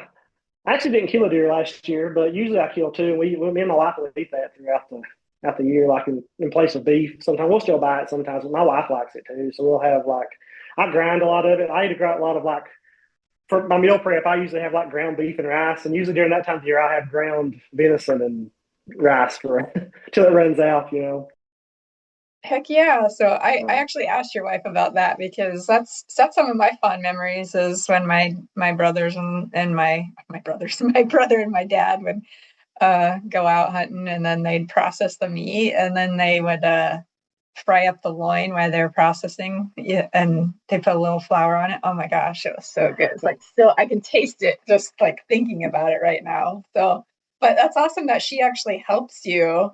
She'll help once it's cut up, like it's just meat in the house. Like when it's still a deer outside, she doesn't want any part of that part of it. Once it's cut off the bone and brought in, and it's just meat, she's okay with helping with that part, but she doesn't want any part of it when it's still has fur on it. So are you, since you like archery, are you actually bow hunting, or are you okay? So you don't do any like shotgun or anything like that? Rifle hunting is more so around here. Not a lot of people shotgun hunt. We have enough mountains that people don't really. The shotgun hunting usually in states that are flat, so the bullet doesn't travel as. So like far. Mine. Yeah, people have like high powered rifles here. I've killed a lot of deer with those, but in the last like 5 or 6 years, I mostly I get more enjoyment out of bow hunting than I do rifle hunting. So I hunt right behind my house now, so I don't want to send a rifle around down the holler. You never know where. I don't hunt far enough away from homes to want to do that. So makes sense. Is there some good fishing down there? There's got to be some pretty good scenery, little creeks and rivers to camp out on. Oh yeah, I don't get to fish as much as I used to. Like I said, during the summer, that's my busiest time of the year. We do a lot of fishing, like the rivers and the creeks and stuff. There's a few lakes around. We'll go. I don't get to do that as much as I'd like to anymore. But we like to get in like the river and like wade through the river and fish and stuff like that. That's pretty fun. But like I said, I'll get to do that once or twice a summer, maybe. You actually wearing waders? You're just out there in swimming trunks? Yeah. Most of the time it's just some people do waders. I usually wait till it's warm enough that you can just wade through it and the water feels nice. So some guys will do it and buy waders and stuff. I never got that deep into. I never wanted to do it when it was that cold out. You guys must have different rivers than us, I guess, because there's only a very specific area in Iowa where you can go and wade. I mean, we could, but most of our rivers are just mud. What I'm calling a river, you would probably call like a creek or something. Like they're like, you could throw a rock across it. It's not a big major river. It's just like a stream that sort of comes out of the mountains. So. Yeah, I think up in like more in northern Iowa, we have some areas where they could probably get out and wade and do even fly fishing and stuff. But most of ours are dirty. Mm-hmm. You're not wading out in that. Yeah. So I see you're a big Red Rising book series fan, and are you an audiobook guy or a book guy? Because it sounds like you're a little too busy to be reading too much. So you sounds like you drive a whole hell of a lot. So I'm hoping audiobooks is a way you consume a lot. I actually like to read physical books. I like to do it like at night when I come home and I try to like decompress a little bit for the day before bed. I'll read. So I'm trying to like not look at my phone for a while and read a book. I listen to a lot of podcasts while I drive and stuff, and then at work when I'm not working, I'm taking phone calls and emails and this and that and everything, or scrolling Instagram on lunch. I like to come home before bed and try to like slow my brain down for a minute so I can go to bed. So what? I like a physical book. Yeah. What book are you on that? As someone that's completed that series, where are you at in the journey for the Red Rising? I'm like halfway through the third book. And is that something that Tanner helped inspire, or you found it before he chatted about it all last year or so? I probably picked it up from. I mean, I've not been reading books for about a year. Like my wife's big into reading, and I kind of picked it up from. I used to not enjoy it, but I finally. I realized I was just trying to read books I didn't like. So yeah, there's a lot of books out there I don't like for sure. Well, in high school they were like, read this book, and I was like, I'm having a hard time comprehending while I'm reading. I just realized I just didn't want to do it, so I just didn't. I just didn't do it. So I know that Tanner talking about that for weeks on end definitely got dozens of us to actually read the series. I think that's probably where I got it from. It's pretty cool. I would say I heard about it somewhere, so it was probably there. Oh yeah, so that makes sense. Guess I might have to listen to it. Huh? How many books are there? 6, I believe. I can't think it. I think there's one more coming. Maybe I'm not sure. I think so. Yeah, there's one that's not come out yet. Yeah, I don't know what number it is. I think that should be book 7 then. I believe.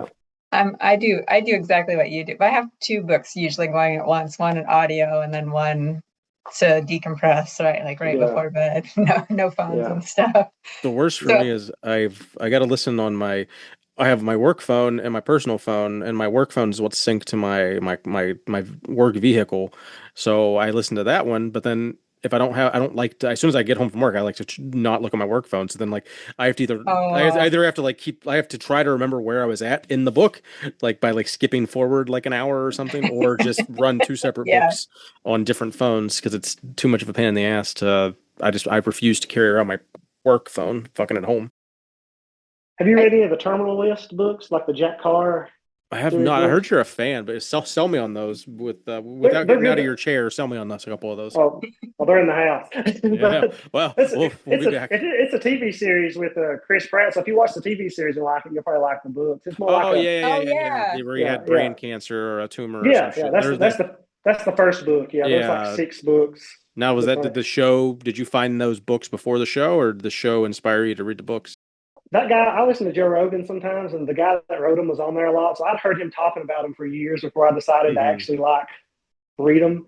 I think I actually watched the show before I read the book. Gotcha. That's a good show to watch while you're doing cardio or something. There's a lot of action and stuff going on.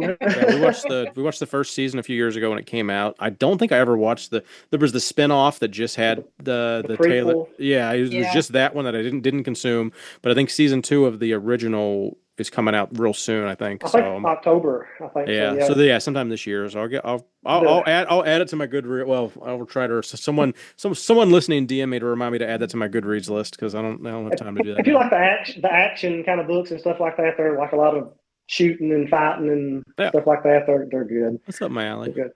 And if you know about guns and stuff like that, like they're all the stuff in it's fairly accurate. Like they go over like the gear he has, like its actual brand. Like the guy who wrote it was a Navy SEAL, so they kind of go into if you know about that stuff, they kind of go into like what kind of gun he has and what kind of watch he has on, and I get into that kind of stuff too. So nice. That's pretty cool. So where do you get? Sorry to take us down this road, but where do you get your books? Do you actually go to the library, or are you a book buyer? My wife likes to go to like Barnes and Noble and Books A Million. While she's skimming around for books, I'll go and pick myself up. She'll have a basket full, and I'll have like one I found. But you're as someone that already considered you said that you were tight or stingy or however you refer to it. You're paying Barnes and Noble prices. That's like fucking like $20 books you have to get what you want. Whereas like you go to the library sale and you get some 20-year-old book that you might not want to read. Yeah, so I get it. But books are. I'll spend money on stuff I like, but I'm some stuff I'll be like, I could do that. Like stuff I could get myself or figure out myself. I'm like, I can just do that. Now, do you keep all the books you guys read, or you got a big ad? Because at one point, every book I ever read, I had a physical copy of, and then it just got to where like, all right, I've got 100 books. I'm switching over to digital or audio. So I sold all those off when we moved 15 years ago. that's part of building stuff. I don't have a whole lot of books, but I've built some little bookshelves to keep my books on. And my wife she reads like on her Kindle, but she likes to buy the book because she likes the artwork and stuff on it. Yeah. I built her a huge bookshelf in our bedroom. It's like goes like almost floor to ceiling with lights in it and stuff. She's got it loaded down with. It's over full. She's got books sitting on top of it and stuff now. And looks like you're making a second one soon, or making a bigger one. Yeah. To take it apart and make it wider. Yeah, I want her to do something if she keeps buying them. So I want to know about we got a couple of submissions about energy drinks, and I recently just started. I was always scared to have an energy drink. I thought it was going to make my heart explode, and I'm now in my 40s and had my first energy drink. So do you like energy drinks? And which one's your go-to? I break mine up into categories. I got some I like at breakfast, some I like at lunch, some like pre-workout ones. A fruit punch Rockstar, though, the sugar-free, that's probably my favorite. That's my go-to, like at lunch. Really? At lunchtime. Okay. Not when I worked like in the grocery store, like in the meat department years ago. That's all those guys back there drank. And I got kind of hooked on them then, and I've just kept. They actually quit selling them at like our local, like Pepsi, Stop Sales. They quit stocking them at all of our stores. So I've started ordering them on Amazon to have them in stock and stuff. Do you get to use an employee discount at the grocery store? They don't. We don't get that. Oh, those motherfuckers! Oh, damn! They'd probably charge us more if they could figure out a way to. Well, you would think. I mean, you're literally like how are you not working for the grocery store? Are you like more of a subcontractor than you are? No, I'm an employee, but like that grocery chain, I'm an employee just like the cashiers are an employee. Like I still work for the company. But they don't. If they gave me a discount, they would have to give their other thousands of employees probably. I thought everybody. I guess I would have imagined that. So you're saying the cashiers don't get a fucking discount? Nobody gets a discount. Oh, damn. Sometimes they'll give us like special stuff. Like they'll be like, "Yo, you can get this for half off today or something," but it's not like across the board. Oh, dang. It's usually like stuff they have a bunch of. They're trying to get rid of. They're like, "You guys can buy this half off if you want it." I mean, you think even a 1% discount would be enough of an incentive to make you work harder or something? I don't know. Yeah. They're probably giving you half off shit on the coolers that you have to fix. Yeah. You get rid of. Stuff they want to get rid of really quick. Yeah. Well, okay, so you have your categories. How much caffeine are you drinking a day? Don't make me scared. Like 3 a day usually. Ooh, 7 days a week or just during work days? Fuck me. Usually sometimes 2. If it's 2 a day, usually like. If you count coffee in the morning, sometimes I don't have one. Sometimes I'll drink coffee in the morning. Okay. I'll have one at lunch. Then if I work out that evening, I'll either have an energy drink or like a pre-workout or something. So like 600 milligrams a day, maybe. Yeah. So the answer was too much. Okay. Yeah. For me, that's way too much. Yeah. Oh, damn. I've been doing that for years. I'm not died yet, so fair enough. Well, you're not even 30 yet, so it'll probably hit me here. It'll catch up to me eventually. Yeah. You're gonna be like, oh man, I'm not as good as I once was. That's coming up. Have you ever had a ghost before? Yeah, I've probably had every one of them that they that they make. Are you a fan or no? Is Rockstar your go-to? I like most of them. I like all the ghosts. If I'm going to work out or something, a lot of times I'll have a ghost. Heck yeah. That's usually those are the C4 are usually my go-to around. All right, I haven't had a C4 yet. I got to add that to my list too. They have beta-alanine in them, so like a pre-workout would.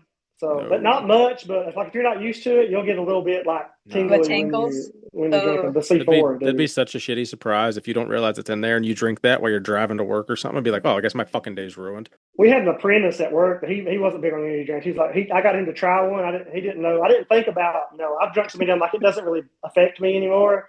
And he called me. He's like, "What's it?" He was like, "What's in this stuff?" He's like, I feel all. He's like, "I'm itchy. I don't know what to do." Like he drank it. And he had like a 2-hour drive home. Oh, and he was like, "I don't know what to do." He's like, "I almost pulled over." That's so shitty. I didn't even think about it. I was like, "Yeah." He's like, "Are these good?" I was like, "Yeah, they're good."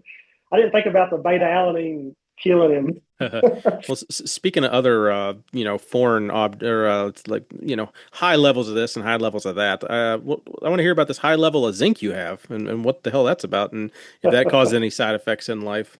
Yeah, that caused some side effects in life for sure. Well, let's hear that. I want to know what does that even mean? I don't know if I want to get too deep. You don't know. That's that. fine. I had We some. don't. No worries. No, if it's no, we're Was, good. Gotcha. yeah, Moving on. It caused some problems at home. Yeah. No, you're good, buddy. Yeah, You're good. yeah. Now, adjacent to that, do you have a little issue with needles and getting your blood drawn?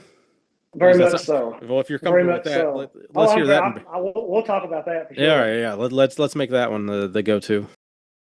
I do not like getting blood drawn. I don't know. It's not the blood; it's the needle. I just don't like the thoughts of a needle. Kind of makes me sick at my stomach. Like even seeing people do it on TV, like it makes my stomach kind of turn. Seeing the needle. That is so crazy. Is it seeing it or is it feeling it? Because it does hurt. I mean, it doesn't feel good, but seeing it doesn't help.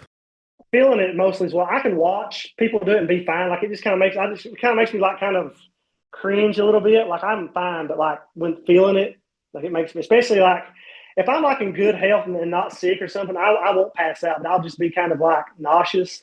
But like if I'm any bit sick and they give me an IV or take blood, I'm probably gonna pass out. So, that's what Haley said. She said she was your savior last time. It had to catch your head. Yeah. I woke up and she was patting me on the cheek. She was going, "Wake up!" That blows my mind that someone that does all the things that you do, you can hunt turkey, hunt deer, gut them, cut them, all the things, and you can't get a little poke in your arm. It's not the blood; it's the needle. It's just the thoughts of that needle going in. I don't know why. I've always been like that. It like. I don't like shots. Like somebody gives me a vaccine, like kind of, I can handle that. I don't like it, but the thought of like them taking the needle, taking blood out of my body, or like I don't know what it is. It just turns my stomach. So the one she's talking about, I had the flu. I come back from the beach with the flu, and like I don't ever go, but I have to be like afraid I'm going to die if I go to the doctor. And like I was up all night, like I'd woke myself up like shaking, like I shook myself awake. My fever was so high, and she took me to the doctor that morning.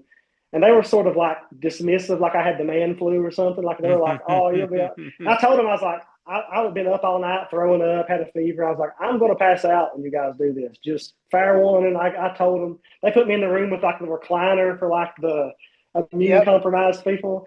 And I think the lady was, they was like first thing, and when they just opened, the lady was like, "Why do you need to be in here?" The boss, I was like, "They told me to come in here. I don't know. Like, I don't care." At this point, I was like, "I don't care what you do to me at this point. Like, make me feel better." I think they were sort of dismissive, and I was like, "I'm going to pass out," but they took blood and gave me an IV at the same time, one in each arm. Oh damn! And they kept talking about, they kept referencing like they want like they're going to drain you dry all the blood they want out of you for this, and I was like, it was getting worse every time. Then the lady that was giving me the IV was like, "You're going to just be prepared. You're going to feel this big needle go in your arm," and by that point, I was like, I think I'm afraid of needles after this story. The cold sweat had broke out at that point, and I was like. I told him, I was like, I'm about to pass out. And they grabbed the alcohol swab and was like trying to put it under my nose like ammonia. I was like, that's not going to do anything for me. I drink 600 milligrams of caffeine. You didn't do shit. No, that's I've sniffed enough ammonia deadlifted, and like an alcohol swab is not going to do anything. Doing the laying down method, Stephanie also does not respond well to getting her blood drawn, and she's passed out several times over the years doing that. So she just knows now to be like, lay me down, like give me the couch, the recliner, or whatever. Give me the table. I'm not sitting here because I'm gonna fucking fall out of the chair. If it happens and I'm like, if they're just doing blood for like a blood test and I'm okay, I can just not look at it. And if they don't talk, I'll tell them just don't talk to me about it. Just do it, and I'm going to look at my phone. Like I'll be okay. It'll kind of make my stomach turn a little bit, and I feel it, but I'm fine. But if I'm any bit sick, and they're talking about it as they're doing it and describing what they're doing, I'm gonna pass out every time. But I can see blood and stuff. Like I can cut, like I'll get cut and see blood. It doesn't affect me. But like when there's a needle involved in the blood, something inside my body just shuts off. Crazy. I don't know what it is. Were you like stung by bees a lot as a kid? Or I'm trying to getting stung by, because I almost got stung at work today. There was a shit ton of bees where I was working, so I can imagine that feeling might be about similar. So if that's something that you've been as long as I can remember, I've hated like getting shots and like vaccines and stuff like that. Like when I was a kid, I would like freak out when they would have to give me it. It wouldn't like make me pass out like getting like a flu shot or something when I was a kid. It wouldn't make me pass out. I vividly remember crying a lot of times in the doctor's office. So I've just never liked needles. So I think the first time I passed out, it was actually it wasn't drawing blood. they had to do like a hemoglobin test or something, and they were like, "We can do that on your finger or your arm." I was like, "Well, if they just need a little bit on my finger, that's fine." They needed like a half a vial of blood, so they kept like milking my finger and like raking it across. That sounds the so much worse than the arm. That sounds and horrible. that was the first time I passed out. Like I was like, I didn't know what it was. I was like, if they just need that little amount, I'll just do the finger prick. That sounds fucking horrible. That was the first time I've only passed out like a time or two, but I've also only been to the doctor in recent history a time or two as well. So. Well, on a more Oh, I was gonna say, speaking of passing out, you told me that your dad got arrested for making moonshine. Tell us about that story. Yeah, that was long before I was born. Like he died when I was, like I said, he was in his mid-60s when I was born. So he died when I was 9, so he was in his 70s. So I'm just hearing these stories like from my mom and stuff like that. But yeah, your mom went from having a much older husband to a much younger husband, then kind of. Yeah, but is that how the math works out? Oh yeah, she's good for her. Yeah, she was in her mid-30s when I was born. He was in his mid-60s. But then my stepdad's like 8 years younger than she is, so she got her younger guy. But yeah, apparently my grandpa, which he died when I was real little too. I didn't know him on my dad's side. They're all old, when I was born. But they were all moonshiners and stuff too. That's just how they made their extra money and stuff. Just another day in Kentucky, right? Yeah. He made it. My mom said, like, we lived in an old like shack, and he made it like under the house. Like he's like, everybody knew when he was making it because like he was like, you could see like the smoke rolling out, like the smoke pipe under the dugout part of the house. And he like, it wasn't a secret. Like everybody knew that. Like he's like, you got to advertise. You can't keep it a secret if everybody. You can't sell it if nobody knows. Nobody knows about it. But like it was like a small like little community. And from what I hear, like he had to take my papa to the doctor that day.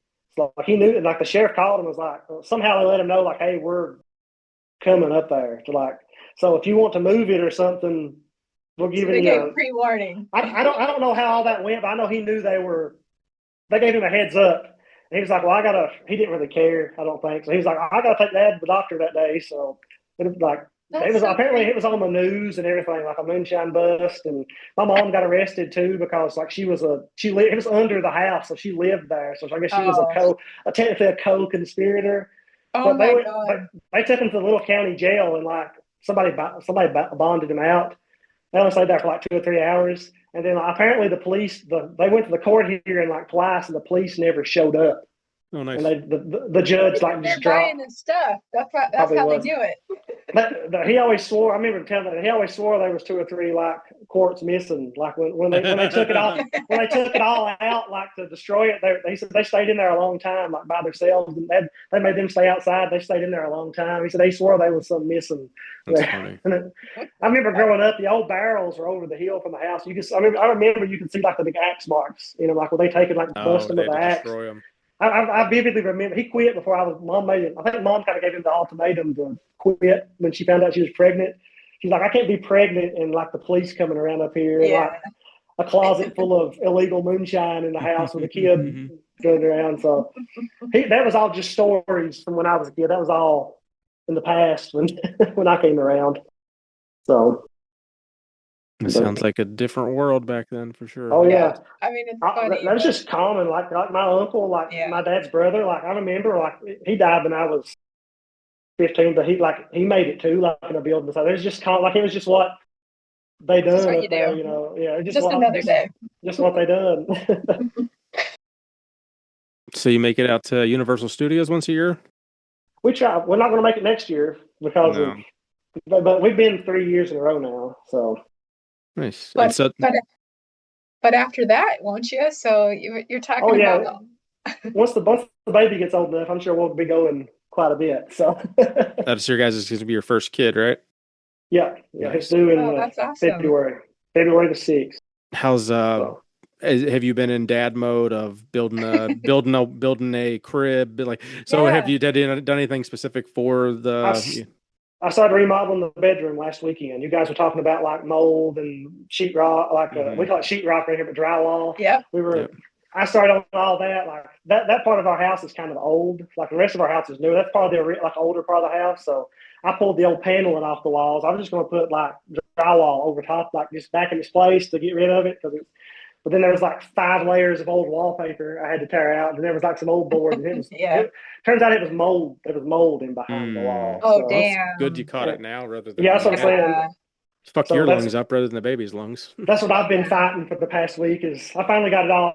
They left a gap in the floor between the 2 rooms, so the inside of the wall was pretty much exposed to under the air from under the house. All the water. Oh, damn! Got all that moonshine air. Yeah, this is a different house, but yeah, I know. It was still funny. Yeah, it was funny. But I had to seal all that up and like scrape. That's all I done all last weekend was. It was going to be like a half-day project of tearing the wall out, and I was going to go back this weekend, just put the drywall back, and just turned into my whole weekend was spent going to buy a mold killer and with a scrub brush and scrubbing the walls and putting dehumidifiers in there, and it's turned you have to be a real adult now because you got a little one coming. So do you know what you're going to have, or can you share? I mean, you don't have to share if you don't want to. Oh, it's a boy. Yeah, everybody already knows. Awesome. That's awesome. It's a boy. Yeah. Are you going to be able to take any time off of work? I know, most people are allowed to take paternity time, even if you take FMLA or something, and eat some money, but be around. I'm going to turn in a week's vacation time for sure. I'll still get paid for it. Then we'll see after that. We don't get like any paid time off for it, but yeah, I can like if I wanted to I need a few more days off work. I could. I'm pretty sure. I mean, isn't it like? I think it's law. Yeah. I think FMLA, I don't know, it might be state by state because I know New York just has a lot more recently where they've got a lot expanded what you can use FMLA for, but I'd look into that. I mean, I know it might be a little late now, but if that's something, if you could afford to, live on a partial pay for a little bit of time to actually, be there to help out. I know when my boss had a kid, he took like 3 months off. Oh, damn.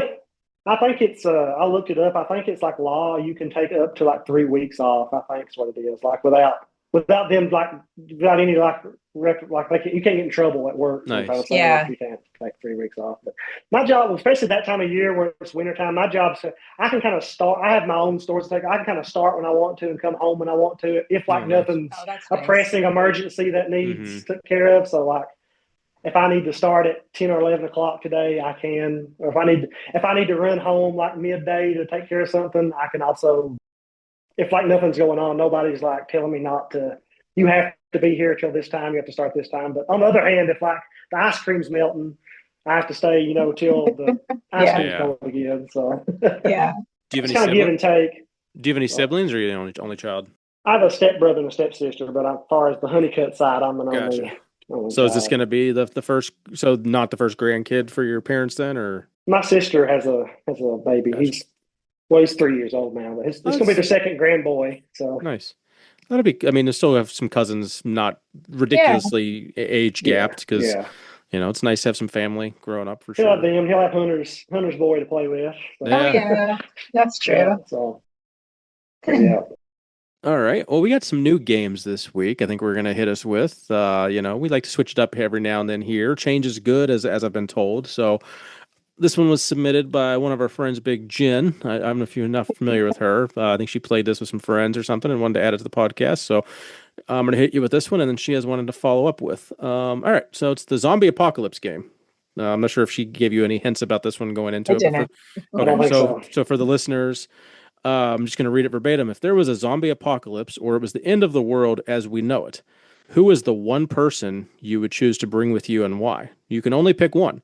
So the caveat basically would be like, would you just pick your spouse because you have to, or would you pick someone that you want to survive with that would actually have your back, and your family's dead and their fucking faces are eaten by zombies, but you might survive to live to be 60 until you get too old to keep running. But you pick one of your redneck buddies that also can shoot and kill. Like that's the dilemma. Do you want to live in this shitty fucking world and survive as long as you can? Or do you want to be with your wife for however long she makes it? But your wife might be a country girl that can fucking hunt and shoot and fish and kill zombies. I don't know. She wouldn't last long without me. Okay. So I guess that's what's. So as much as this is probably going to make Hunter upset, I'll have to pick my wife. I'm gonna go with her because that's awesome. What would really be the point of just living by yourself with one of your buddies like for the next? I think I'd just rather go with her as long as I could. And if you were as straight as you come, it might be more fun. But since if you're not as straight as you come, it's probably not as much fun. Yeah. I think Hunter's probably not gonna like that one. I'll have to pick Haley, I believe. So. Fair enough. Yeah.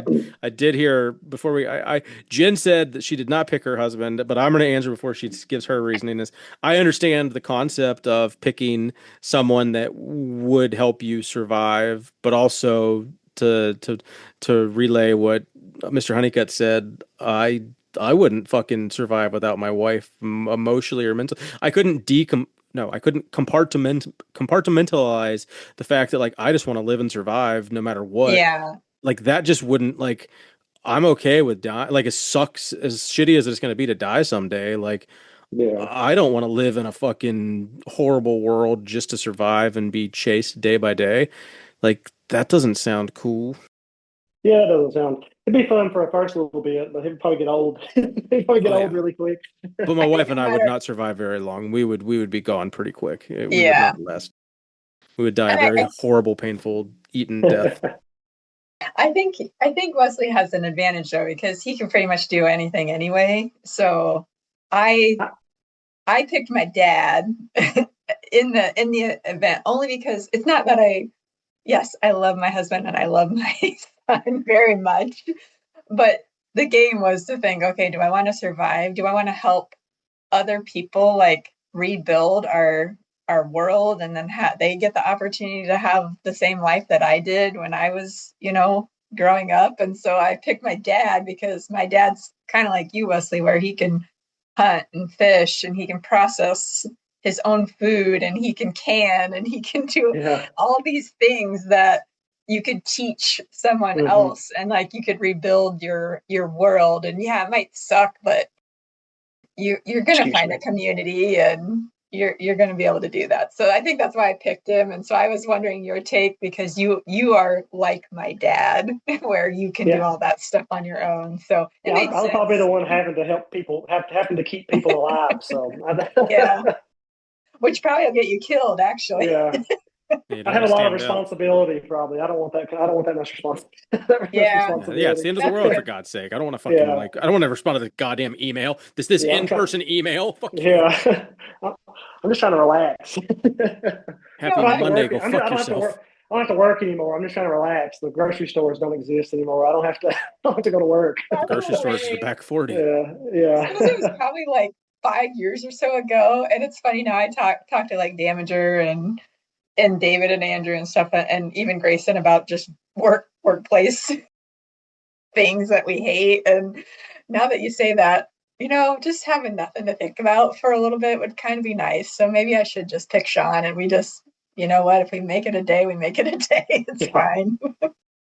One of my coworkers today, he was like, would you go to jail for a year for $1 million? And my immediate response was, I should not have said this because I get in trouble. But I was like, I would kill you for $1 million. That was my immediate. And then I was like, I tried to I kind of joked it off. I was like, oh, you should, because if anyone would be a dick and say that to HR, I'd get fucking fired. But these guys are worse than I am. So, but it was just I don't know. I just thought it was funny. Somewhat similar. I think the zombie apocalypse would be a lot different around where I live. The population's so low. I think you'd run out of zombies. You'd run out of zombies around here. You definitely wouldn't run out of fucking bullets down there. I don't think. No, that's for sure. I mean, more bullets. Everything's all spread out and stuff like that up all these hollers and everything. So. Well, I'm coming down your way then if it actually happens. So I'm going to hang out in your bunker. Okay, so the other game, since you do have a little one. When is your little one due? February 6th. All right. Okay. So you still have a little bit of time. But another game I was thinking of was just, I try not to get too emotional, but I think about traditions and, things that you grew up with as a kid, and things I grew up with as a kid, and, things, whatever, that you want to pass on. So I guess I have twofold. So are there traditions that you grew up with that you're hoping to pass on to your son or to your future other children that you want to carry on that you did? And then second part of that question is, are there new things that you and Haley maybe have talked about that you're hoping to have create new traditions for you and your little family?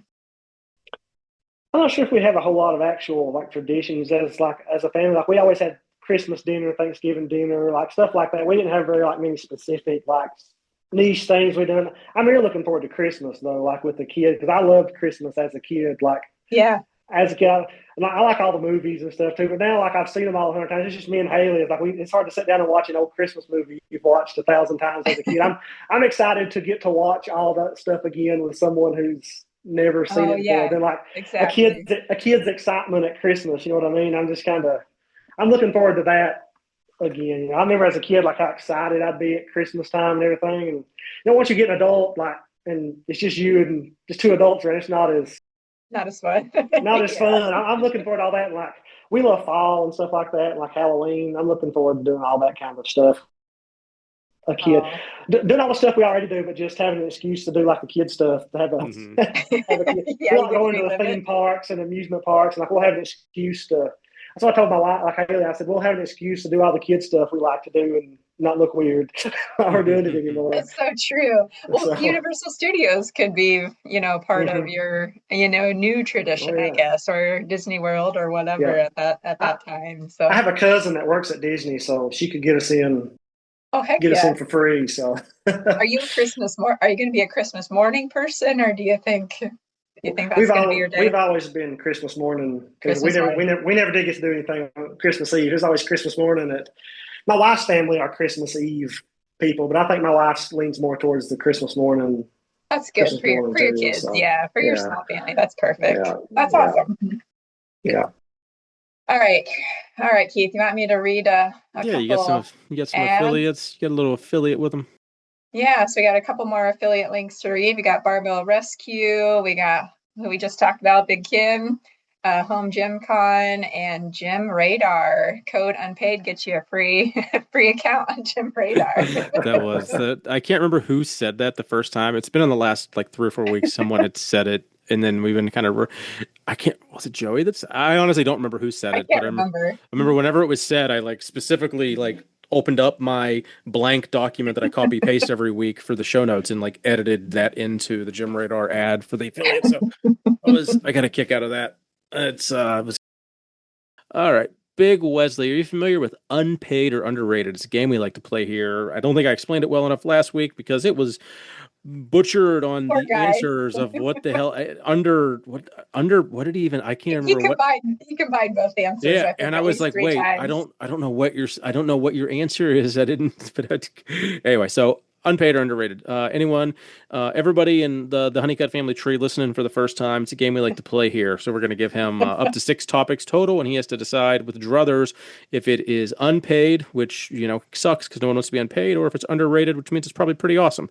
So Big Wesley, I'm going to hit you with a few here. Unpaid or underrated vinegar? Vinegar favored foods more than anything, probably. Unpaid for sure. I hate anything with vinegar.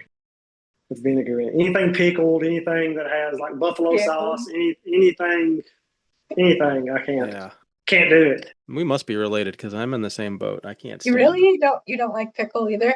Well, okay, I guess for me more it's just vinegar. Just like, vinegar. I loathe the smell as a whole. And I do too. I can't. Give me not vinegar flavored foods and I'll be super happy. Yeah, like salt and vinegar chips. I can't do that. Like those are. I like the way you say pickles. Pickles. Well, this one here might be the first time I actually have to ask you something. And I don't know if it's because it's a typo in the submission or if it's a Kentucky thing. I'm going to read it as it's put here. A good poon, P-O-N-E, pone. I don't know what the fuck P-O-N-E is not a word that I've ever seen him before. That's Hunter. Hunter. He's talking about cornbread. Cornbread. Yeah. I think is it a prone though? Isn't it supposed to be a pone? Around here they say pone. I don't know that one. It's probably a word that's been butchered or something else. A lot of old people around here supposed to be pan. They call like a pone. No. They would say like a pone of cornbread. That's what old people would call like when you get your cast iron, like your cornbread out of a cast iron skillet. Mm-hmm. It's a little round. A lot of old timers around here would call that a pone of cornbread. I don't know where it comes from. I've just heard it my whole life. Yeah. But it is. Right, it's a real word, Keith. I looked it up. Interesting. That's definitely underrated. I got some good cornbread. Nice. Now, Do you have any strong feelings one way or another on cornbread pudding or cornbread casserole? That is, sorry. I don't think I've ever had. I don't think you have that around here. Oh, that's pretty good. Oh, I think you'd like it. It is tasty. We only make it here on like certain.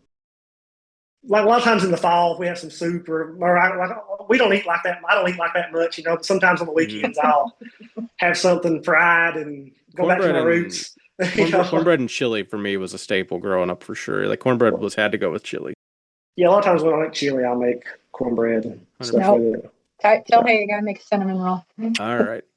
I don't do sweet stuff with salty stuff. I don't like it. I'd rather have salty too, but I do like a good sweet treat. All right. Unpaid or underrated shorts. And with the story, a funny story earlier was basically one of the guys, it was Hunter, or the other one, said he doesn't think you actually have legs because he's never seen them before. That's Zach, I think he's brought that up a time or two. So unpaid or underrated shorts, wearing shorts, having shorts, having those legs exposed. Shorts are unpaid. I joke around with Hunter and I call them longs. I was like, they like shorts and say I like longs. I'm a pants guy. I've just always been a pants guy. At this point, it's been so long. If I went outside in the sun with my legs exposed, I would have like 3rd-degree sunburn. Probably. Oh, damn. So, that reminds me of because Big Lou, friend of the podcast, won like sexiest legs over in the Nebraska County Fair or whatever it was. They had the men going through the sexiest legs at the Iowa State Fair too, and one of the categories was whitest legs. I would win that one. God, that guy's legs were so white. It was crazy. Holy shit! My follow up to that was going to be, well, don't you wear shorts in the gym? And I'm just looking at your Instagram. You don't fucking wear shorts in the gym. I don't own a pair of shorts. I'm committed. Wild. That's crazy. I'm committed.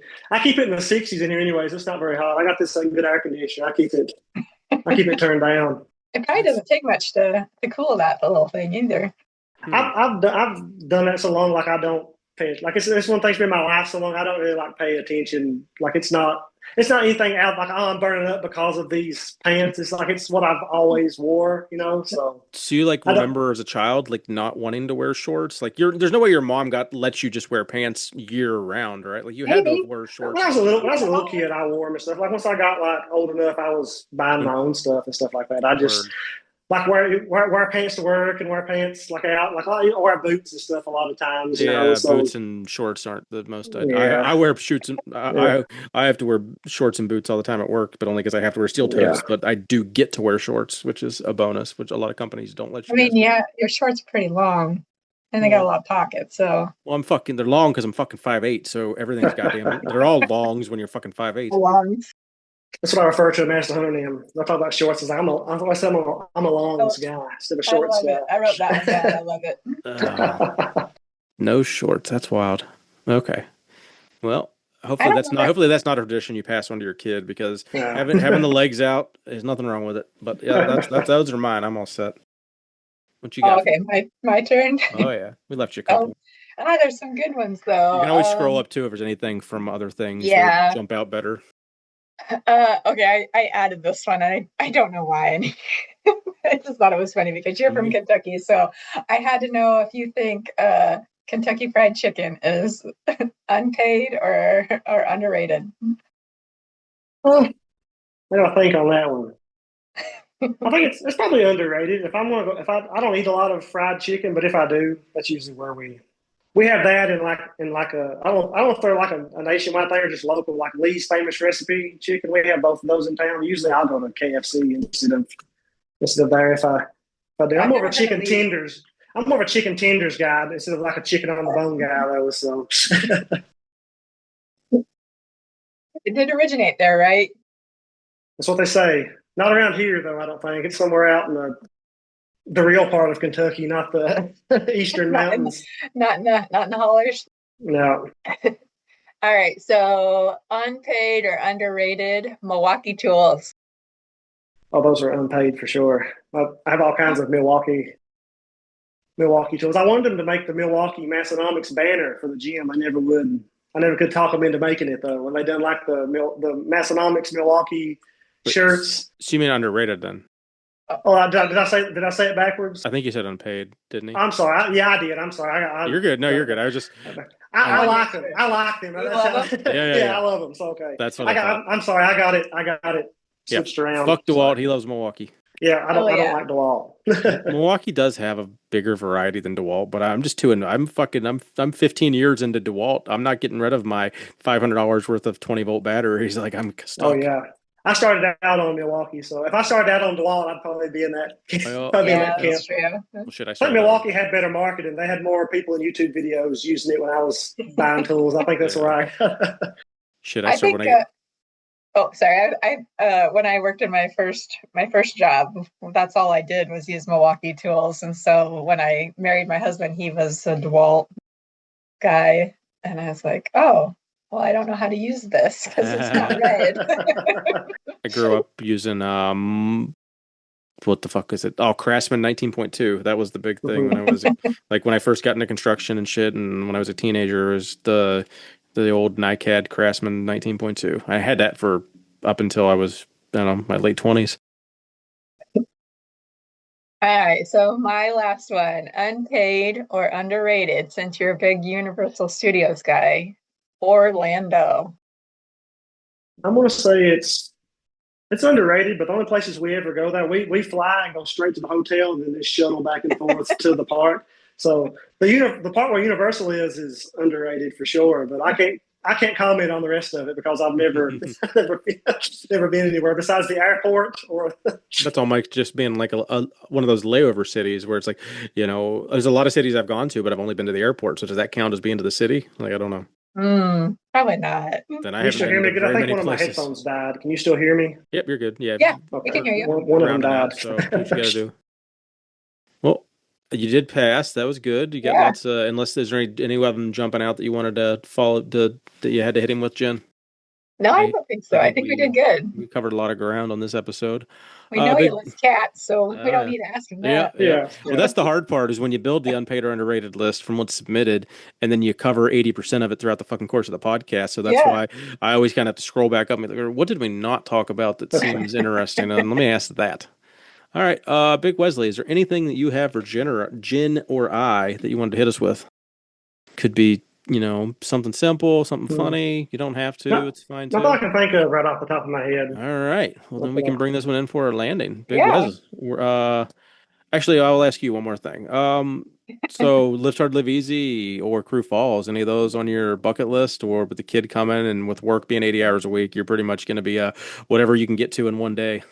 I'd like to come, but he'll probably be a few more years when the kid gets older. And I'll get another week's vacation in a couple of years. So right now my vacation time is me and my wife usually take a week somewhere. And then like the other week, I only get 2 weeks, is broke up like I need a day off for this or take a long weekend here or something. Yeah, it's hard when you don't get that much PTO and stuff. It's kind of hard to take a trip without your wife and leave her at home and stuff like that. Well, we want Haley to come, so she's not all that interested in what all goes on.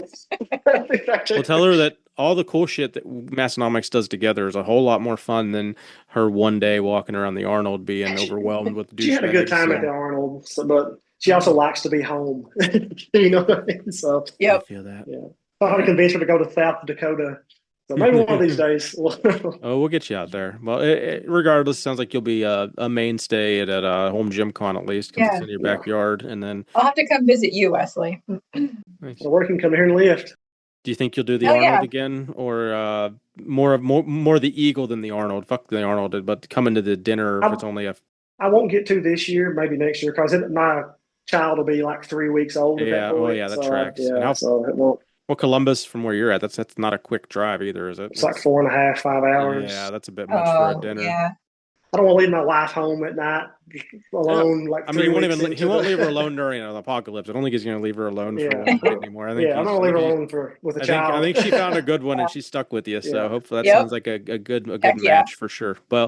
Well, if you were single, where would you have people find you at on the Instagram there? Oh, geez. I think it's Wesley Honeycutt 3. Yep. Instagram. And then Big Jen, where are you at? Get Strong Jen 24 on Instagram and Big Jen on Discord. Oh, yeah. So we got the Instagram, Unpaid and Underrated Podcast. We got the website, unpaidinternpodcast.com. The most important place to go chit-chat, though, is the UNU channel on the Massnomics Discord. I am Big Keith on Instagram, Keith Honeycutt73. More importantly, go follow my Orange Gym, the No Wine Cellar. Until then, see you next Tuesday.